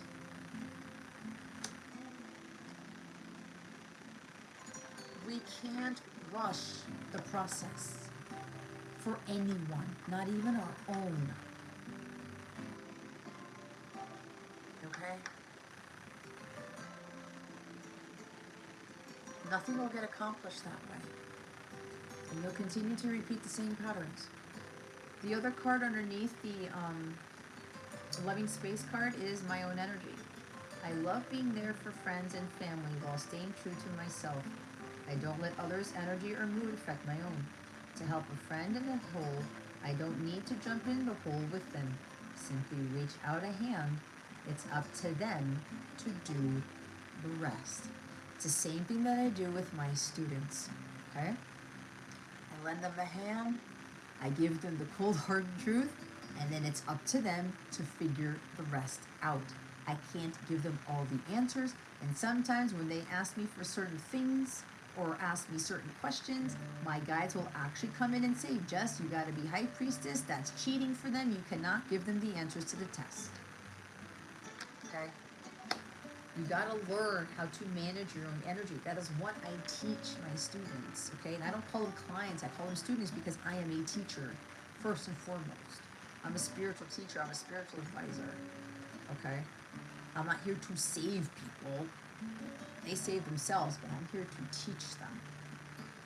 And then over time, they will find their own way to get through their own journey based on what I have learned, what I have experienced, and what I teach, and then they start to figure it out for themselves, right?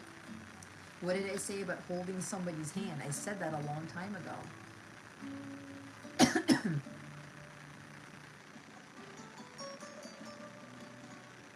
Don't jump in the hole. Don't do the work for them. They gotta get out of the hole their own, because they won't learn, guys.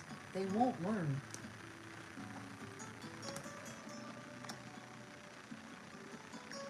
do what you've been called to do, it's the same thing that I do. Because sometimes, and I've been running into this a lot, I've been teaching. Hi, Yashi, good morning. I've been teaching, right? And my teachings can be difficult. And sometimes people just can't deal with it anymore. That's okay. It happens.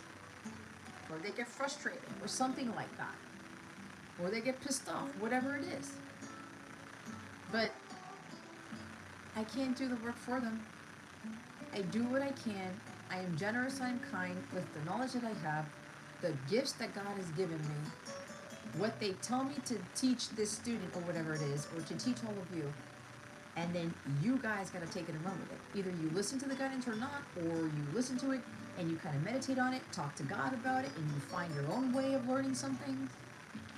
Okay? Oh, God. Okay.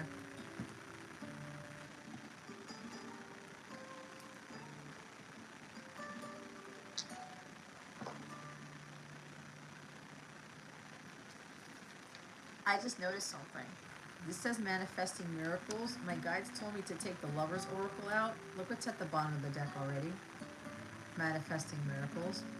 Your dream is soon to become reality. Trust your heart and continue to follow its guidance. Somebody's miracles are coming in for somebody. Wow, I didn't realize that until just now. How awesome is that? That's double confirmation.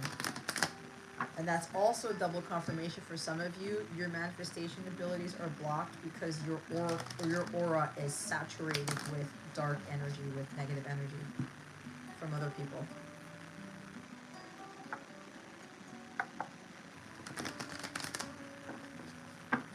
Holy Spirit, Archangels, Galactic Families, Pleiadian Sirians, please reattest my highest good. What is the final guidance for this collective? Holy Spirit, Archangels, Galactic Families, Pleiadian Sirians, please and thank you. So my guides are saying the yes, yes, yes card with the exclamation marks. Yes, what I've been channeling is truth. Okay? Whatever your intuition has been telling you during the whole time you've been watching this, it's truth. It's a yes. This is also saying when I was talking about manifesting miracles, for those of you who are completely cleared, you've cleared your aura, you've been doing your healing, you've been doing your work, you've been, continuing to take risks and to continue to speak your truth, these miracles are coming in for you. This is also with the communication that is coming in from somebody. They're going to ask you something. Okay? They're mustering up the courage to ask you something, or it could be like, are you dating anybody, or something along those lines, or you want to rebuild this relationship. What I'm getting is that if you're a masculine watching this, or you're asking somebody something, or you're having the courage to go after that job, that career, you're starting your own business, whatever, it's a yes, yes, yes, okay? Whatever this is for you guys, use your intuition and what this is for you. Think before you speak or act. This is also about trusting in whatever you're thinking about, and your heart's telling you to say it or whatever, or to not say it. You got to trust in that. So for some of you, this is thinking before you speak, or you react to things. This could also be if you receive communication about an exciting opportunity, they want you to be patient with this opportunity, because there could be some miracle coming in, a dream job or something like that. This could even be somebody reaching out to you, or your masculine contacting you. There's something about before you answer or you take action on something, think about it. Maybe not jump the gun to like say yes, yes, yes, yes, yes. They don't want you to look desperate or impatient, okay, is what I'm getting. There's also, for others of you who are dealing with the a-holes or dealing with difficult people or situations, think before you speak or act. Think before, if somebody is jabbing at you with words like the Five of Swords, it's like fighting and arguing. It's like who's right and who's wrong. Five of Swords, for some of you or someone you're dealing with, either you or someone always wants to get in the last word. They always want to win the argument. If that is you, that's your message. If you're dealing with somebody who continues to do that, they try to win at all costs. I gotta have the final say. I gotta win the argument. Okay? Some of you need to take the high road. Don't say anything at all, which is why silence is going to be golden for some of you. This could even be for the masculine who has been thinking clearly. The King of Swords there. I need to make sure that I don't get defensive and I don't react. I respond. Because they're going to come in with the truth. They're going to ask you questions. And if they ask you something, or you ask them something, or whatever, this could even be you. They ask you something, they tell you a truth. Don't get defensive, all right? Think before you speak or act. If you're doubting something, or you're reading something, or you get an offer, go within and trust your intuition. What is your intuition telling you? Have your heart talk to your head, and then your head will start, your thoughts will start to come out your mouth, and you're going to say what you mean to say, or what the divine wants you to say, what God wants you to say. So there's something about the masculines here. They're now thinking before they speak or act. They're playing out what they're going to say to you, how they're going to come across, what questions they're going to ask you, what truths they're going to tell you, whatever it is. And they're also preparing for how you may respond to it, because there is a tad bit of fear that you may turn into Queen of Swords and be all like chopping balls off or something. Or you may be hesitant to connect with them or to answer their questions or something like that. Either way, whatever this is, you think before you speak or you act. And here are the 777s. It's time to reap what you've sown. Expect miracles. This is the 7 of Pentacles for me, with the water dreams. Okay? If you've been planting those seeds, and you've been taking care of them to include tending to your own garden, and you've been patient for a while, and you're not complaining about how long it's taking. Again, 7 of Cups, did I say 7 of Swords? 7 of Pentacles energy keeps coming up. This is 7 of Pentacles for me. I did say this is 7 of Pentacles, right? Some of you hit the jackpot. It's time to reap what you've sown. We are now in that Rosh Hashanah year, that year 57, Hebrew year 5784, about the harvest coming in. Look, that's the 3rd time with the miracles, guys. That's why they wanted me to look at this.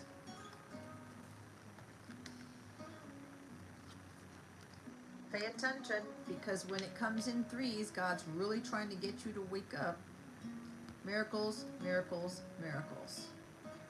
That is confirmation for some of you. These miracles are very, very imminent. Okay? They are very, very close. Expect miracles to happen. And then the bottom of the deck is you're almost there.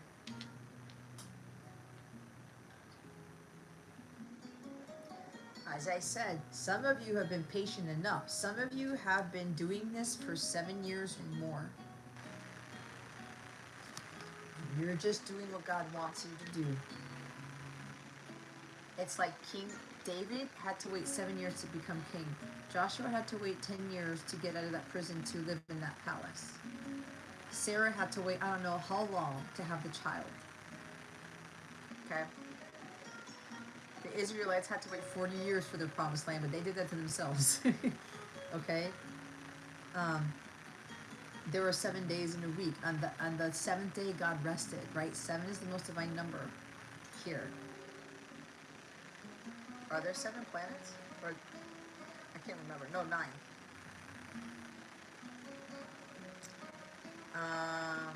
That Shemitah year with the harvest takes 7 years for the harvest to come in.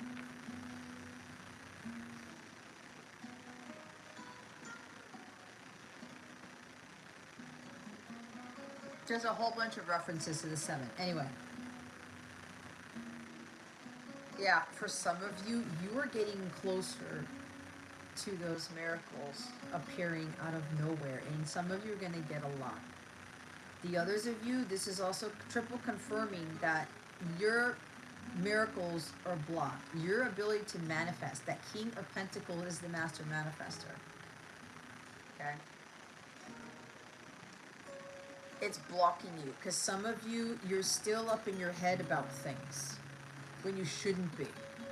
You should be able to make decisions at the drop of the hat. You should have no fear in the decisions you're making. You just do it. Sometimes the best decision is no decision. Okay? If you've been able to just coast with that and you're not worrying about decisions that you're making, you've done a lot of healing. Your energies are clear because that makes you clear here. It's the Ace of Swords. Clarity of thought, insight, and awareness. You're getting downloads like this, and you're not afraid to disseminate those downloads, to teach those downloads. You don't second guess things. You don't hesitate on what you say. Some of you, there's been too much negativity that you've picked on from friends, from family, from coworkers, from wherever you're shopping or something. It's stuck on you like white on rice. Okay? This is why I'm saying, because the miracles are here 3 times, some of you, you're blocking your own miracles because there's too much negativity tacked onto your aura. Alright? What's at the top? 911. You, your person, and your union are protected. So yeah, there's a union that's coming for some of you. Some of it's a permanent one, some it's a reunion. 911. Pay attention. Help is coming. Like, what, caution, warning, something like that. Or you need to get help. I freaking said somebody needs to call the police. Somebody needs to call some emergency. Somebody needs to call 911. I'm not kidding. I'm not kidding. I said that. Somebody might be having a heart attack. I don't know. Somebody really needs to call that number. Get excited. It's coming. You need help. That 911 is also, some of you need to ask for help. Like immediately. 911 is an emergency. Get excited. It's coming for some of you. 911 is also another number about how the energies of union are like, things have manifested for union to begin. The permanent union, okay? Okay, so who put in for donations?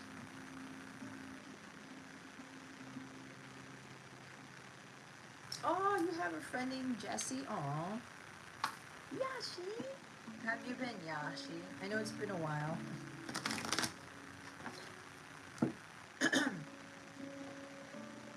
That's cool. I'm glad that your friend Jessie reminds you of me. I am humbled. Thank you for that. That's a good thing. I'm glad I've had a positive influence in your life. Just you, Jason? Okay, just Jason. All right. So we're going to pull a love card. We're going to see what the love energies are. So whoever is on your mind is what this is for, who this is for. What can you tell us about love for this collective with regards to the person that's on their mind? Jeez Louise.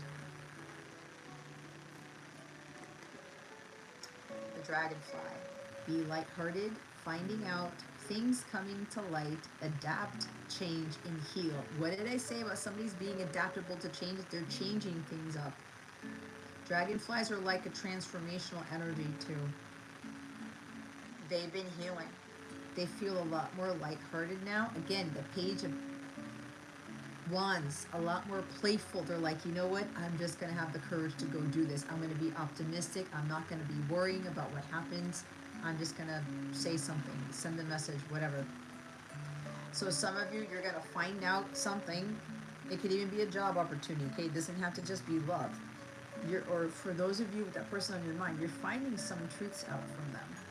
Things are about to come to light, the divine light of truth, okay? If you start seeing dragonflies, that's confirmation of this. There's something that you're going to catch wind of. Some truth is coming your way that's going to help change your relationship situation, change the dynamic. I did say something about unfinished business. This person is gonna bring things to light with that truth, and it's gonna clear up a lot of things. You're gonna get clarity. The unfinished business between the two of you is gonna be closed out. You're gonna make amends, and you will continue the healing process from there. Okay? Wow. This is big. What did I say about the King of Pentacles taking very good care of his queen? The married person, the bride card's at the bottom of this. Wife, partner, interested in, love of a lifetime, wedding or event, a commitment or advancement. So what could be coming to light, or that information that you're getting, you're finding out that this person wants to marry you. They want commitment, solid, stable commitment with you. Some of them want a traditional marriage, okay? They want marriage. They don't want to just be your partner. I'm getting very strongly, some of you, they're going to flat out just go for the gusto and marry you. It could be like a quick engagement or something, because it does say wedding or event. You could be finding out something from this person about a past relationship that they were in, about their ex-wife, about their ex-husband, or about a commitment they made. Okay, it could be that too, a past partner. They may have thought that that was their love of a lifetime, that there was their true love, and it wasn't. That could be part of this. But I'm getting very strongly that this person, you've changed this person because they didn't want commitment before. They were standoffish toward it. It's like they didn't want to be in a relationship because they got burned or what happened before in a previous marriage.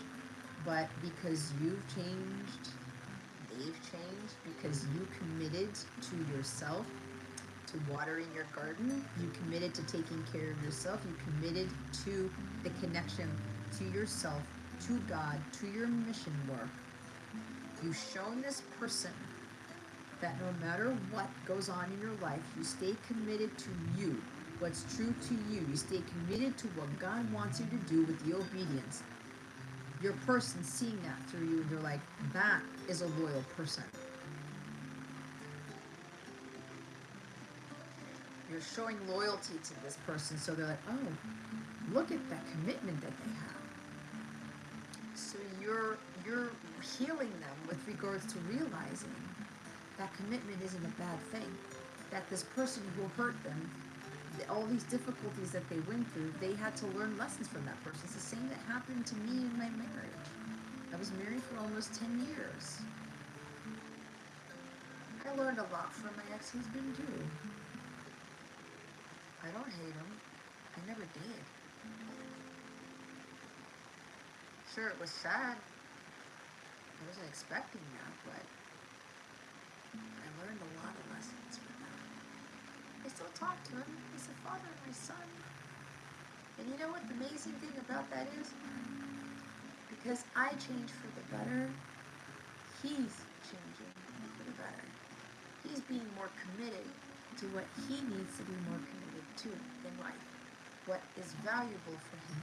What makes him happy. Do you see how this works?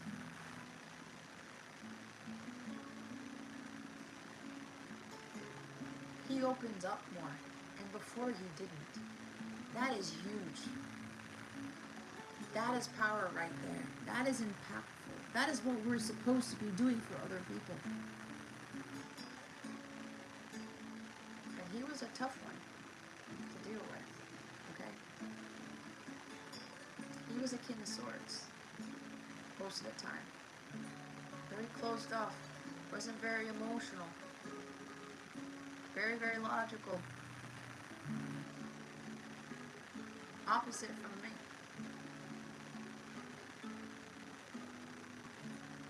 But I had to go through that to learn some very valuable lessons.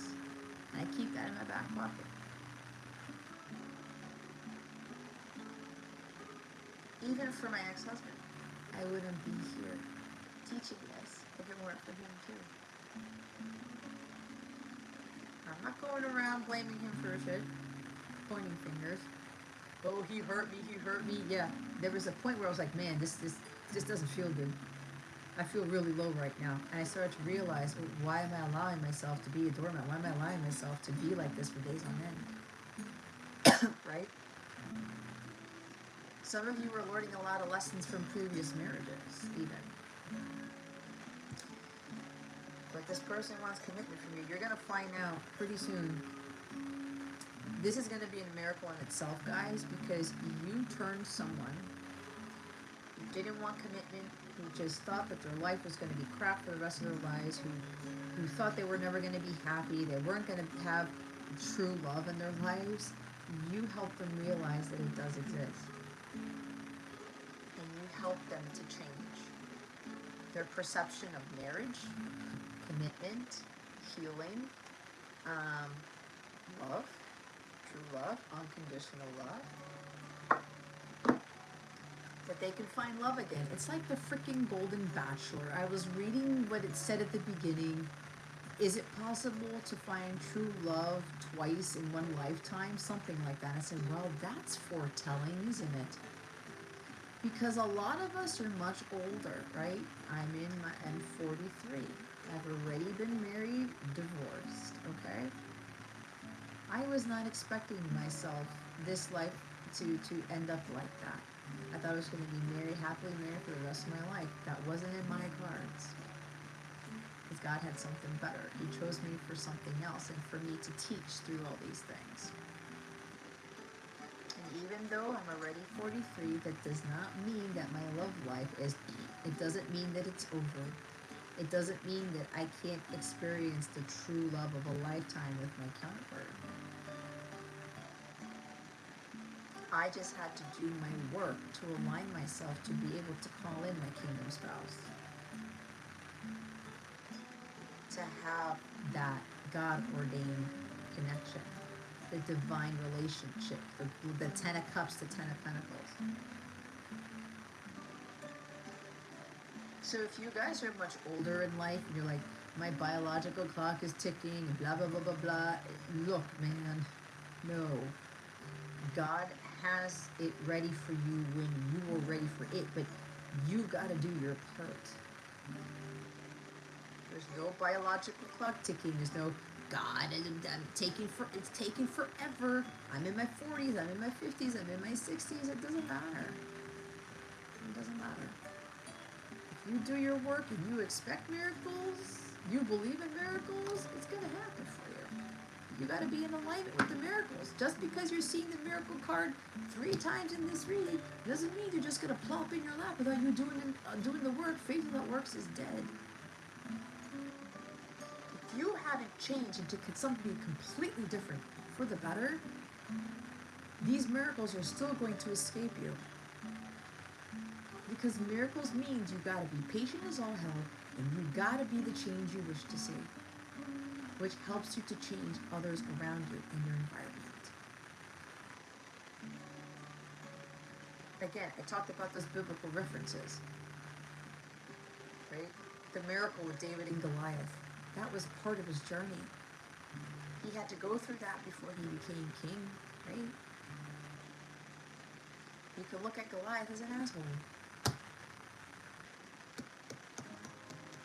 Did David use a sword? No. Slingshot. Right between the eyes. That's a song by Mariachi del Bronx. It's a great song, by the way. Right? Right there. No sword, no words, no pointing fingers. He had God and the slingshot. That's all he needed.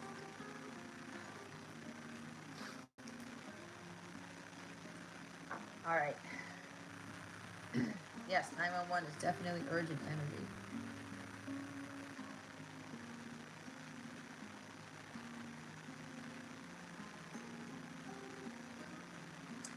The mall crawl is after the bride card. On the hunt, retail therapy, meeting at a mall, pleasantly surprised, a happy find. I don't know why I'm getting this. Either you're going to go shopping for an engagement ring or something to show the commitment, or they're going to take you shopping. Like, to a high-end mall is what I'm getting, not just your regular Simon Mall. Not that they're bad. It could be a Simon Mall. Don't judge me. But I'm hearing more of a high-end mall. And that's the King of Pentacles. He shows his love by providing, by showering them with gifts, giving things in the physical, money, tangible things, luxury items. Okay, this person's wealthy, very brilliant too. So this person could very well be, you know, showing their appreciation for you, or you're going shopping for the engagement ring, and you're going to. They're just gonna let you have a whole freaking field day with buying whatever you want. Wow. Let me know if that is you, because I'm curious to know what mall you're going to. Anyway, there's also presently surprise. You're going to be very surprised, but you're going to be very happy when this person comes back around and you see that they've changed, because that's also kind of confirmed that you did do your work, that the work did pay off. It's time to reap what you've sown. You've put in the hard work, you've done your time, you've taken 7 years or more, whatever this is for you, to get to here, and now you're getting way more than what you've asked for. Okay? So, Jason, you're the only one, right?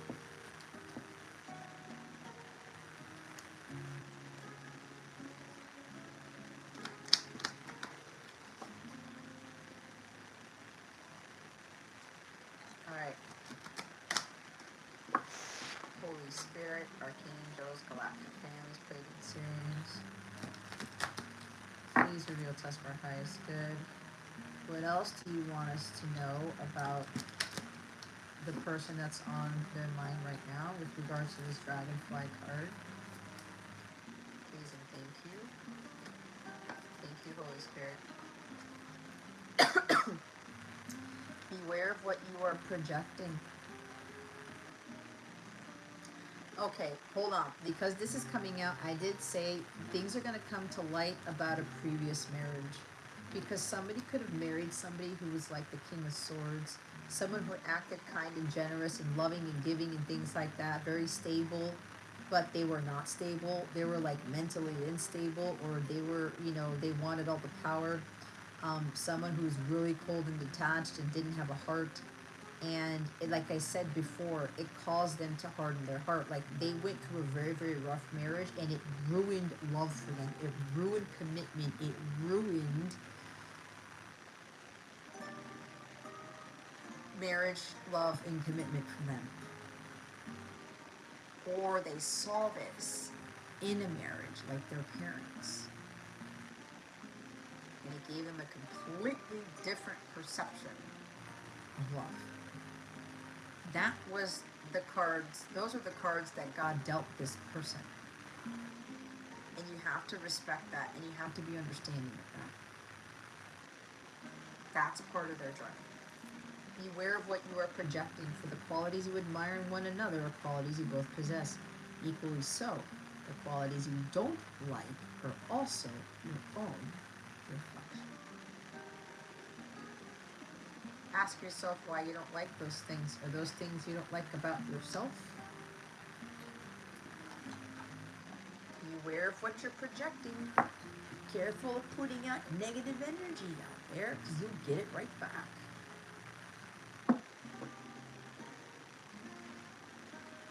It's like if you have a YouTube channel or Instagram page and you're putting out all this hatred, negativity towards the masculine, these counterpart connections, or whatever, bashing people, being a Debbie Downer, you're going to attract viewers or followers who have that same vibration as you, and that's not illuminating the collective consciousness. And I don't know why I said that, because that's actually David Palmer's thing. That's his little spiel when he starts his videos. But I mean, I'm saying it for a reason. I did not think that. That's all David Palmer's. That's the Leo Kitty stuff. So you're not illuminating, but it is true. You're not illuminating the collective conscious. You're not brightening them up. You're not raising the vibration. Friendship. Nurture the bonds of friendship within your relationship, and your love life will dramatically improve. Okay, again, it's the friends. Some of you gotta change up your friends. Some of you have very, very negative friends. Now look, negativity and positivity go hand in hand, right? What you perceive as negative could be positive to somebody else. But you can't have dark without light, right? Some people confuse the cold hard truth with being negative. Nope. Nope. It's the truth. It's divine truth. That's not being negative. Okay. So there's something with friendship. There's also where they want to be more than friends with you. There's also kind of like easing into this connection for some of you, but some of you could very well be getting engaged very quickly and getting married soon after that, okay? Because some of you were much older in age and they're like, I've been there, done that, kind of like the Golden Bachelor. I don't know why that keeps coming up. And you know, it's like, you know what, we've been there, done that, we've learned our lessons, we know, why is my hair sticking like that? We've learned our lessons, we know what this connection is, let's just go do it, right? Let's get married. There's a song who sings that, a group who sings that. Jagged Edge, right? Let's get married, okay? Let's go jump the broom, let's go and do it.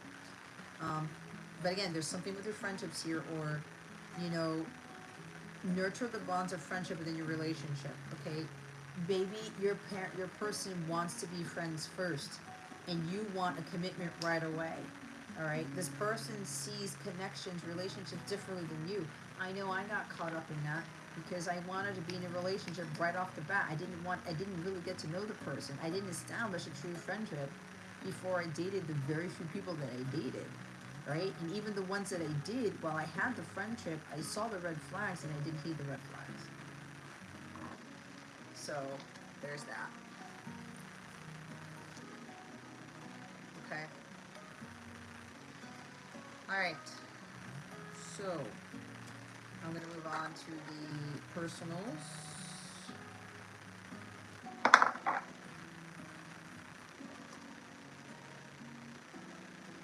The masculine wants to say something, so botch that for now. What does the masculine want to say?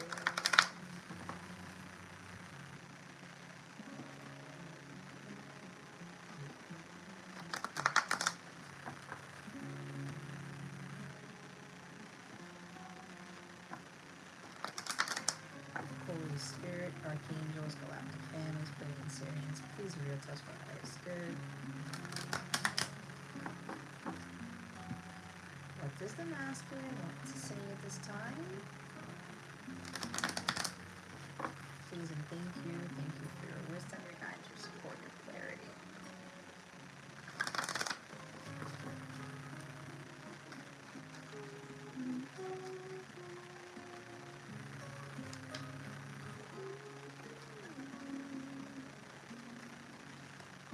Thank you, Holy Spirit, Archangels, Jesus, Mary, Mother, Mother Mary.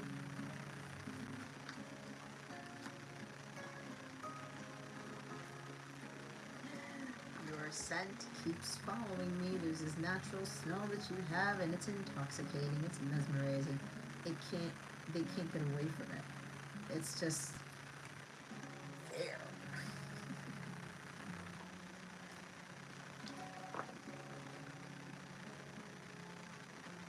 Did I say this in this reading? I can't remember what I channeled, but it says expect the unexpected. If you start smelling your person, that could be an indication that they're right around the corner, or you smell something that pertains to your person. Maybe they're literally around the corner, but it's like something's gonna happen and you're not gonna see it coming. Okay? I wish I would have told you how I felt when I had the chances after that.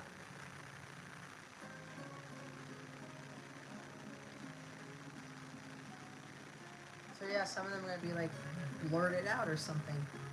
Or they wrote a poem for you, or something, a song, something creative. Okay, that's the Page of Wands. Some creative communication, creative message. They're gonna tell you the truth in a creative way. That's freaking awesome. And I've said this before. If I had somebody write me a song Oh my god, I'd probably pass out. Not really, but you know what I mean. That to me would be better than a text message of like telling me how they feel or something, right? Not that I wouldn't appreciate that. It's not what I'm saying. But what I'm saying is that if someone wrote me a song or wrote a poem or some sort of story or something creative, that would mean way more to me than just a text message. They put a lot of thought into that. They put their heart into that. But dude, a song we've seen so many songs that people wrote. Like look at Bon Jovi's song to his wife. The song Bed of Roses was for his wife. Do you know how beautiful that song is? Oh my god. So many other people have written songs about their wives, their loved ones, whatever, and it's better than just having it written down in a text or an email. Again, not that a text or an email is bad, but you get the point. Mainly because I'm an avid lover of music, so that's why I say that.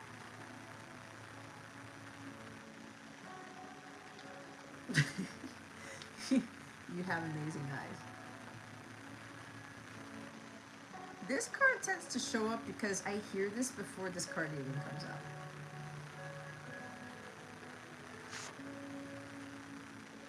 And it happens right before. Words cannot express how grateful I am for you. I truly am. This is why they're trying to find creative ways to tell you how they feel. When you are in a true divine counterpart connection, there are no words for the sentiments between the both of you. You can say, oh, I love them deeply and intense, it's intense, but that doesn't justify the feeling.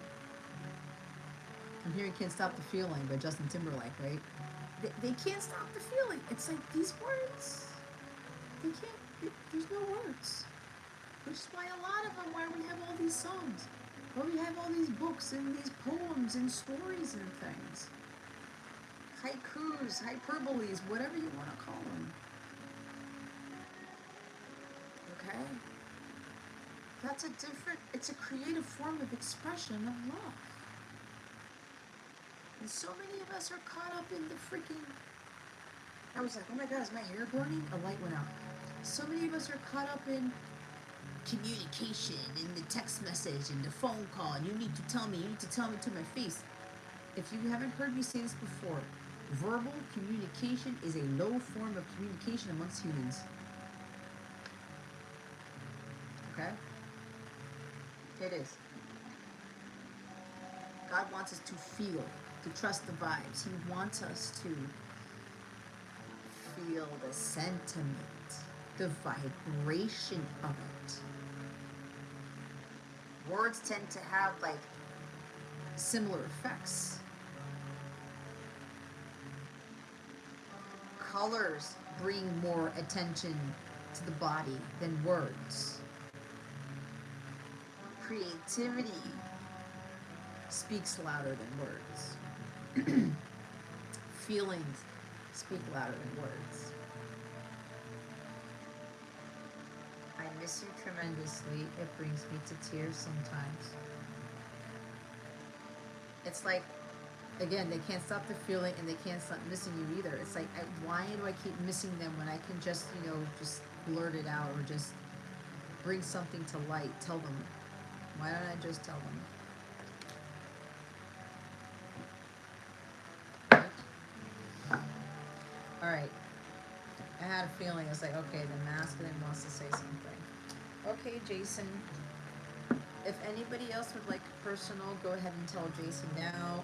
That way I do Jason's. Usually I do Jason's last, but... Oh my god, what's happening here?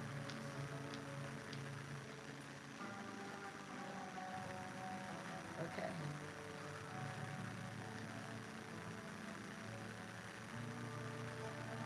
Jason, what'd you put in? 3111? Okay, two card. See, I channel and I'm like, oh, I'm gonna have my tea, and it got cold already.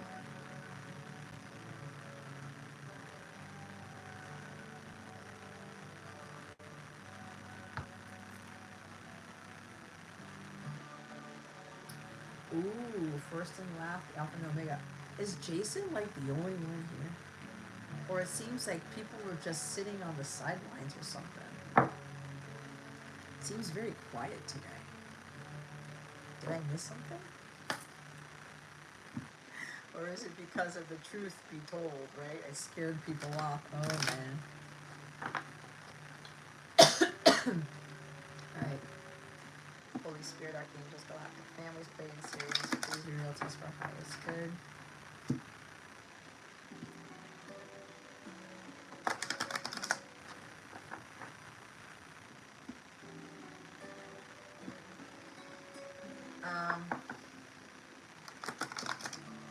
What does Jason need to know at this time? We have silent watchers. Yeah. This is kind of weird. It's a little weird here. What guidance do we have for Jason at this time? Holy Spirit, please and thank you. Thank you for your wisdom, your guidance, support, and clarity. Archangels, Jesus' name, Magdalene, Mary. Okay, one more.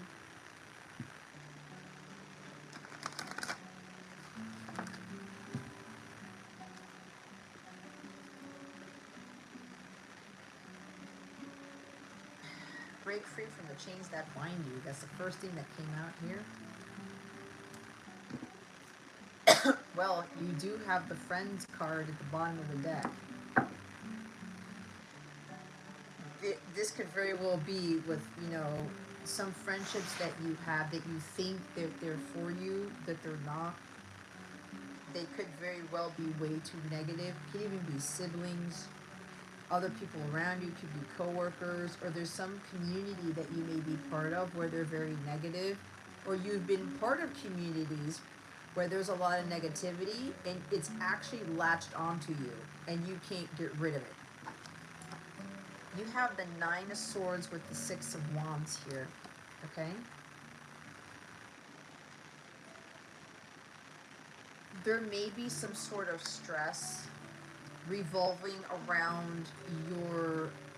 It's like something's interfering with your self-esteem, okay?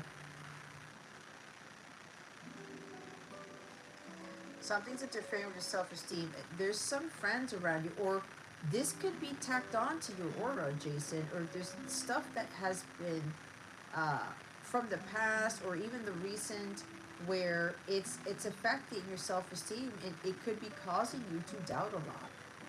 Or every now and again you find yourself very hopeless, very alone, very left out in the cold. You know, this card has the hands tied here. It's like, I can't untie my hands to reach for one of these swords. I can't let go of this. There's something about you need to release yourself from these individuals who are causing these things. And it does have to do with your success, being triumphant, following your own path. This could be from, even from childhood is what I'm getting here, Jason. People that you dealt with, or friends that you had in childhood, or people who you thought were your friends, and this is carried on all the way up until now. There could be even hopelessness with regards to you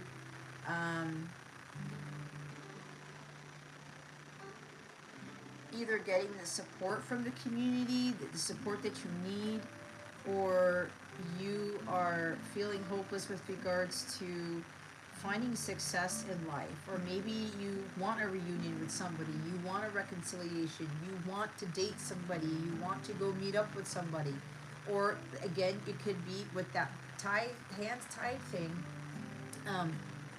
You could be in this period of despair where I don't have any friends anymore. When I used to, I feel alone. I feel like, there's like a little bit of anxiety or worry here. There's something about your mind may be thinking negative thoughts, and be careful with this, especially if this is not yours and it's coming from a lot of other people.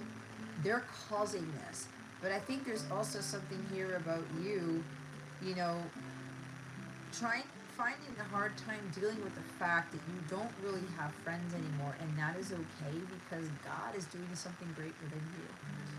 He's building you up. He's trying to get you to be this successful warrior, right? He's coming home from battle.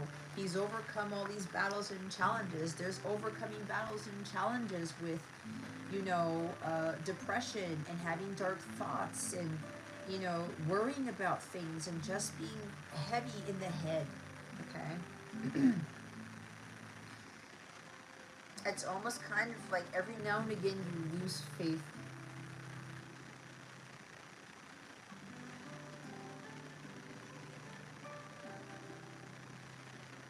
There's also something about you maybe having a hard time every now and again. You've been, because I know we talk a lot and you're one of my students, but there's something about you have been encouraged to go out and have fun, right? To do things for you, because that is the Three of Cups, right? The Three of Cups is having fun. But in some cases, when we're going through our journeys, there's a big period of isolation. There's a big hermit mode where we're doing a lot of self-introspection and learning who we really are, how strong we really are, how strong we can be, how successful we can be. And a lot of that time, God takes away the friends. He takes away some of the fun. And then, we learn how to have fun on our own. We learn how to do things that we didn't do before that brings about those happy times, those celebratory times. And sometimes it does get lonely. Sometimes it gets difficult. And, I've been through this myself where I'm somewhere and I'm seeing all these people having drinks together, having dinner together, at a theme park or at a dinner or whatever that is. I see it all the time. And I'm looking at it like, man, is there something still wrong? Because I still don't have any friends, and I've outgrown all of my friends, right? Most of them, except for the ones who are in my soul tribe. And even then, like all of you who are in my soul tribe, all of my students, all of you who live far away from me, right? So it gets difficult. And it's like, God, why can't we live in the same state or the same area type of thing? But God's like, that's not how I planned it to be. You have to connect with the soul. That just means that you don't always have to have that person in the physical to enjoy life with, to celebrate life with. We're going to celebrate our successes even when we're far away. When we get into this hopelessness or despair, thinking like, am I ever going to have fun with other people again or something like that? You're being reminded that you have other people to console you. You have other people to lift you up, to raise your vibration. Okay, to kind of get back on that horse and say, hey, you can overcome these battles and these challenges. You can overcome these challenges and these journeys, right? Because it's not easy.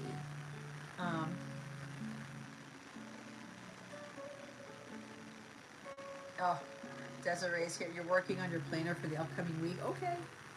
Cheers to you. You're probably drinking coffee right now, aren't you, Desiree? The minimum you can donate is $17.77, Ishika. That's for a 1-card read, if you so choose. Just let me know what you are donating to.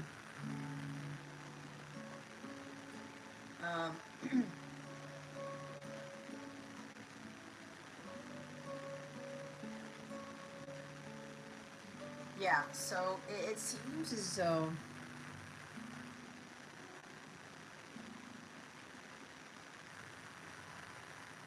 you're going to be able to break this cycle. This is kind of like you're learning to break this cycle of feeling like what is going to happen next. I feel hopeless. Is anything going to change, right? Am I going to have friends again? Am I going to have a lot more fun in life instead of me trying to have the fun on my own, right? Kind of like people asking you to go to places instead of you deciding where you're going to go for fun, It's like I've been doing that for years. It's like I've been doing the things where I got to have fun on my own. And it would be nice if someone would be like, hey, you want to go do this? You want to go do that? Whatever. Like, yeah, sure. Instead of me having to plan all the time. But with the Six of Wands here, Jason, you're really successfully overcoming a lot of battles with regards to being all up in your head more than in your heart. It's like you're being tied to your brain. Overcoming this sense of despair and hopelessness, right? This negativity in your head, but it's the negativity within you. Like this onset of darkness that you're trying to wash away with this light, with the wand's energy here.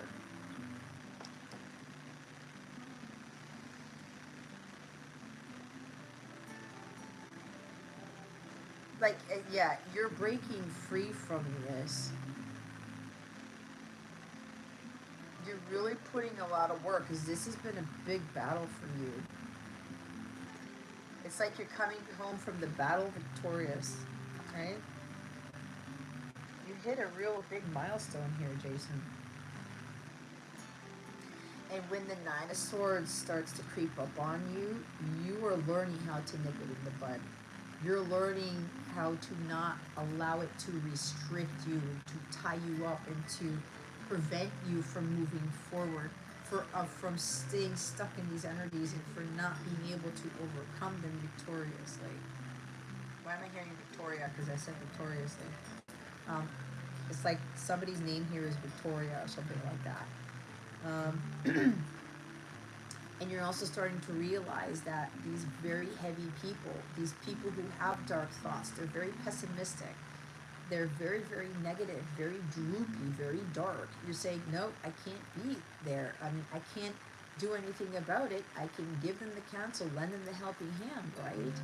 But I can't do the work for them. If they're going to continue to be negative and worry all the time and stress out all the time and fear things all the time and freak out and panic attacks, and oh my God, the energy is riddled with this. I can't even have the words for it. It's like they're riddled with these very sporadic, scattered energies. That's not healthy for their mental state. Okay? It's like a mental illness thing where they might be causing that mental illness within themselves because they haven't learned to clear their mind or to quiet their mind. So you could have been dealing with people for a long time who have been this way, and they have led you to get to this place every now and again, but you're starting to break the cycle again, becoming more victorious, and to stop with being all up in your head all the time. To stop worrying so much, to stop stressing so much, to stop having anxiety of wondering what's going to happen. Okay. This is also healing of well-being, the Three of Cups.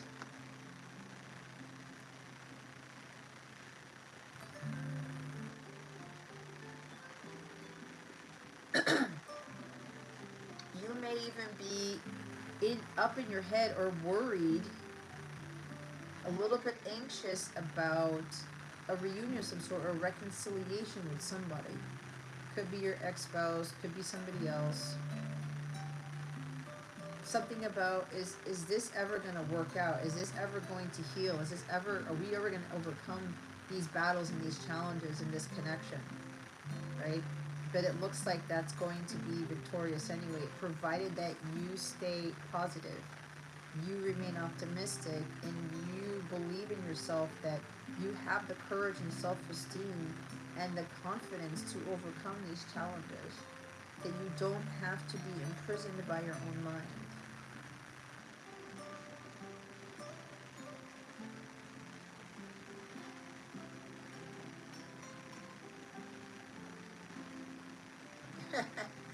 She is drinking coffee.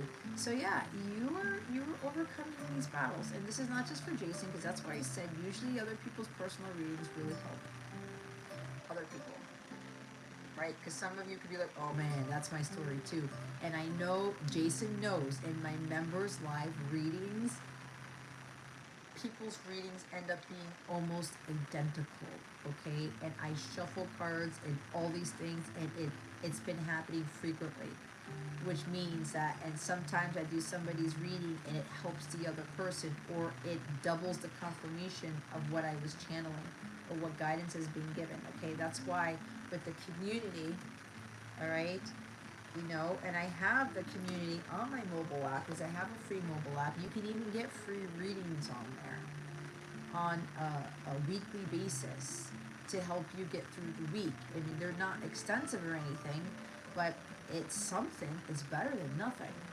And I have open community forums, the Capella Crew, where people who don't have paid Capella memberships, they can reach out, get the help that they need, or share something insightful, right? That's why I built that. So, others of you could very well, it could even be a message for you with regards to finding a community where they're going to lift you up, they're not going to tear you down. That's important, because if you're in a community where everyone's fighting each other, or everyone's freaking out and they're worried and they're anxious and oh my god, it's like fear mongering, or there's so much negativity here, man. I gotta jump off this community page or whatever group you're in and jump on this one where I can feel more positive. There's a lot more fiery energy with that Six of Wands. They boost my self-esteem, they boost my confidence, they don't drag it down. Okay? So again, there's a lot of this thing about be careful with who you're friends with. And yes, we can help them. Okay? But if they continue to be negative, or they continue to be very belittling or condescending with you, or throw swords in your face, cut the cord, or you set the boundary. Just let them chill out. If they need to chill out, you just go on your merry way. Right? It's like taking the high road. So I'm going to ask you a question. For your love message, I think I already know what deck you're going to pick. Do you want the Island Time Wellness Love Oracle 2 cards?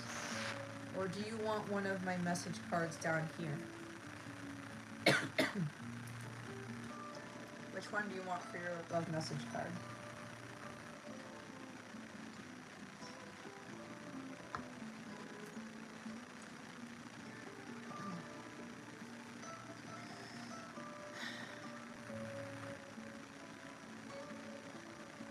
It's up to you.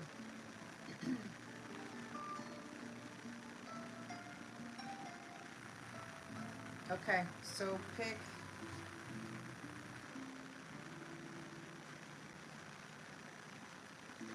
1 through 6.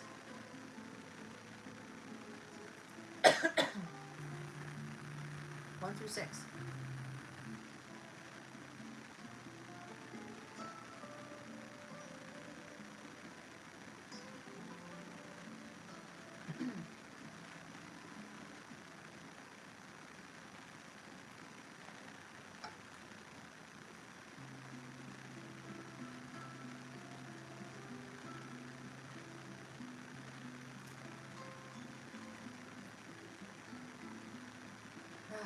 Guitar music is the best.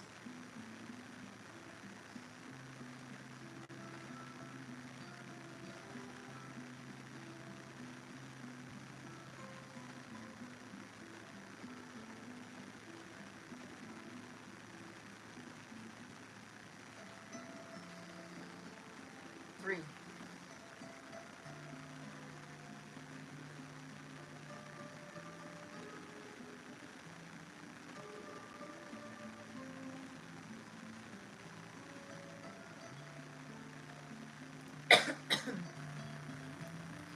Alright, it's the last call for personals. If you would like one, let Jason know. I was going to say John.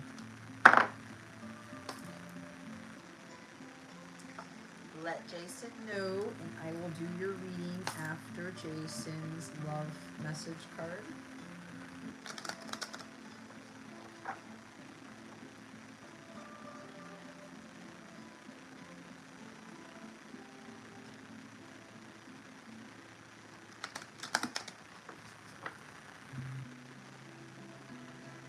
Yeah, Jason, just keep moving forward, okay? You're really breaking a cycle with being up in your head and worrying about a lot of things. That's pretty huge, okay? And the next time something comes in to try to throw you off, you're going to be able to handle that better. Because the point here is to be in a complete state of peace no matter what happens. It's like, with my members, I posted on my mobile app that I usually tend to have these interesting, unexpected events or tower moments with the new moon in Virgo, and I had already predicted something about very low tire pressure, a warning, and it turns out that on Friday there was a screw in my tire. So now my tire is at 15 psi, and to be completely honest, I currently do not have the funds to fix it. So, am I panicking? Am I freaking out? Nope. I can't drive my car until I get a little bit extra to be able to pay for that. So, I'm not worried. I'm not stressing out. I already asked God for the help, for the resources. God's just telling me to be patient. God will send me the help either through other people or something else, right? I can't be freaking out about it. I just gotta roll with the punches. That's part of that 9 of Swords. Oh my God, my car! How am I gonna pay for this? Blah blah blah. I can't drive my car. I laughed because I freaking, and my members know this, I freaking predicted it. And I didn't know it was for me. And it so called happened that another member, her very low tire pressure light came on today, or technically Saturday. And so I'm like, okay, it's happening for me, not to me. I just gotta trust what God is doing. So, luckily enough, Jason's donation is going to help with that. So thank you, Jason, for donation. If anybody would love to help me with repairing my tire by sending a donation, you don't even need to get a reading. Okay? I would be forever grateful. May it be returned to you 1,000-fold. But you know what? I would appreciate the help, but I put it out there. I can't freak out about it. I can't worry about it. I just gotta let it be in God's hands. It is happening now. Okay? That could be what they expect the unexpected. Alright? Something is happening now. And I don't know what that could be because I can't clarify that card. It could be with your reading, right? About you overcoming that very dark mental state where right now you're breaking those cycles because of all the work that you've put in, everything that we've worked through, right? So maybe something in your coaching session on Monday will help with revealing what this happening now is. Who knows? It depends what comes through. And usually because I'm saying that, maybe you might get some more insight and guidance into your coaching session, okay?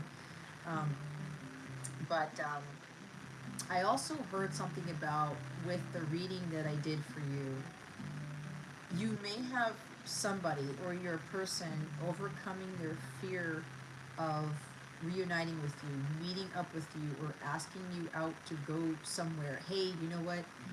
You want to meet up somewhere? You want to go on a date? You want to talk? You want to do this? That could be what your reading also is with the 6 of Wands and the 9 of Swords.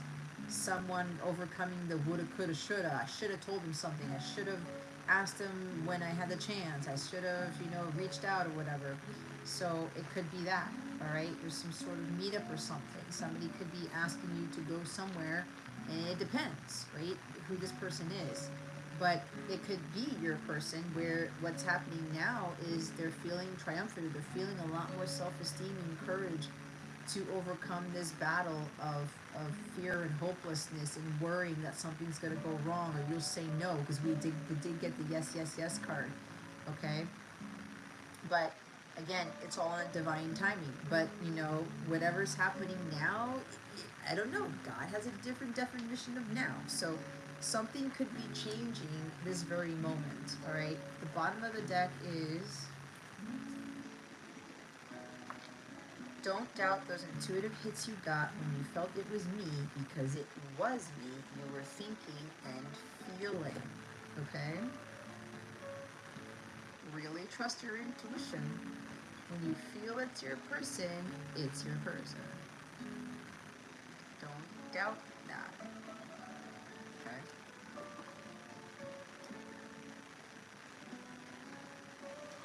Trust your intuition. So, yeah. So those are your messages. You know what? I don't know what just happened, but this, I'm hearing that it's happening now message isn't just for Jason, it's for those of you who are still sitting here. We've gotten all the way to this 189 minute and 50 seconds and counting. This could very well be some miracle is happening right now because we saw the word miracle 3 times. But of course, that's if your aura is completely cleared, if you've removed all of this stuff that's tacked on to your aura. For those of you who are completely clear of those energies, okay, your mind is clear. Everything that I already said, for some of you, these miracles are happening as I'm channeling the messages. Okay. Or something about your loving friends all of a sudden may be helping you, or people you didn't even know were your friends are going to be helping you, or something along those lines. Okay. So there's something here about what you've watered, what you've planted. Again, you're going to be reaping. So something is occurring maybe at this very hour, and it's 12:44 a.m. my time. Could be communication because we have the King of Swords there with the Page of Rods, the Page of Wands. Oh my God, I forgot to put those back in the deck, but my guides are like, because they weren't supposed to be in there. Okay. So yeah, there could be some communication here.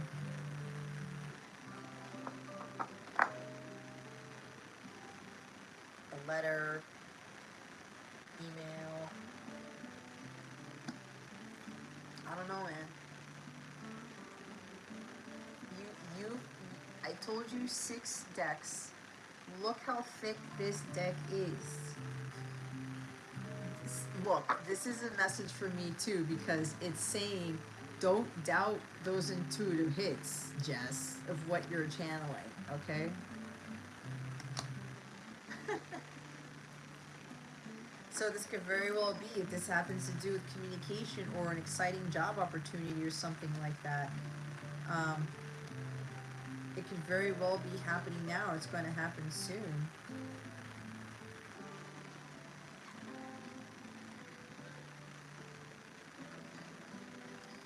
Expect the unexpected, right?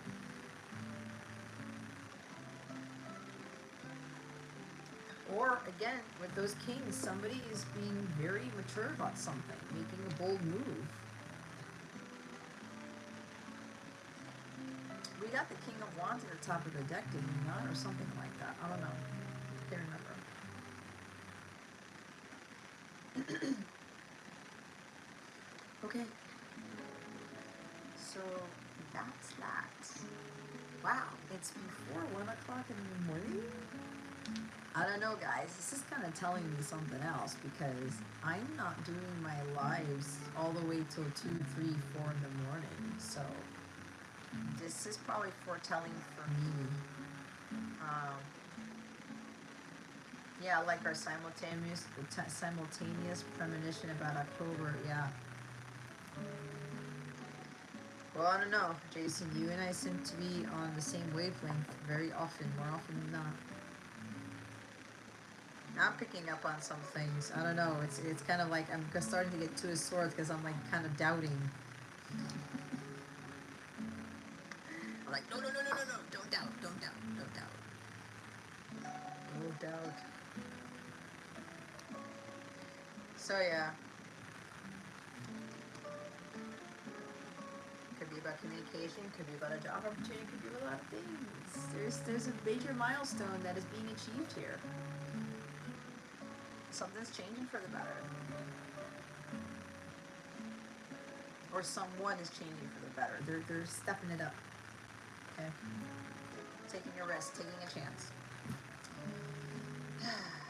Alright, guys.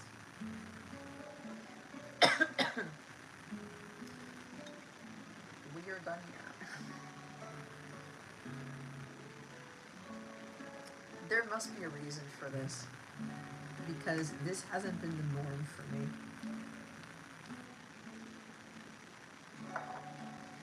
Alright guys, well this is good because now I'm going to go eat my dinner.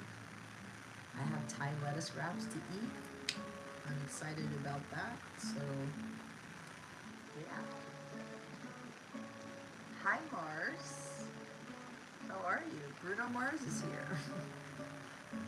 Thank you, Jason. I appreciate you. As always, and thank you for always being my moderator. I'm very, very grateful. I'm grateful that you and I work together often, so you've come a long way, and I'm very proud of you for what you've accomplished. I already see where you're going to be, and I can't wait to actually see that in the physical. It's going to bring tears to my eyes, I already can tell. Because sometimes when I watch you doing your work, I get a little bit emotional about it. I really do. I'll be honest with you there. It's kind of like when you're watching your kids grow up and they start to walk and they start to talk and they start to do all these things, right? They start growing up and it gets you emotional, it brings tears to your eyes, and you kind of miss the way that they were when they were smaller, and but it's part of life. They're on their own journey. They got to grow up. So, I mean, not that you're a kid, but you know what I mean by this. But it's very touching to know that you have really leveled up in such a way, but it's not because of what I've done, it's because of what you've done. But I've had some sort of hand in it. And it's amazing to see how you're overcoming these barriers, especially with that Nine of Swords energy. And you're worrying less and less, and you're stressing less and less, and that is powerful. That is amazing in itself, because you're allowing yourself to get to a greater state of peace and calmness. And that in itself means you're trusting in God more. That is what I teach my students. So congratulations to you. Keep it up. Okay? Because you're not done yet. There's a lot more to go, and God's going to throw a monkey wrench in to see if you're going to go back to Nine of Swords stuff. Okay? It's a process. But you're making milestones. You're reaching checkpoints. Okay? So keep up the good work.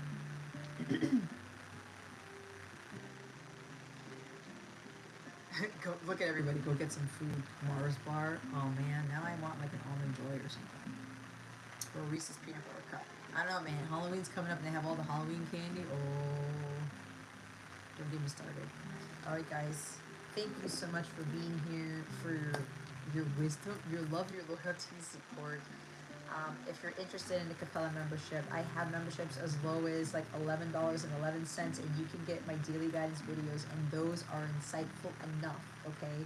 And healing meditation videos. That is the lowest tier, $11.11 per month. If you just want daily guidance to help you out and healing meditations, that's the way to go. Or you can check all the other memberships that I offer.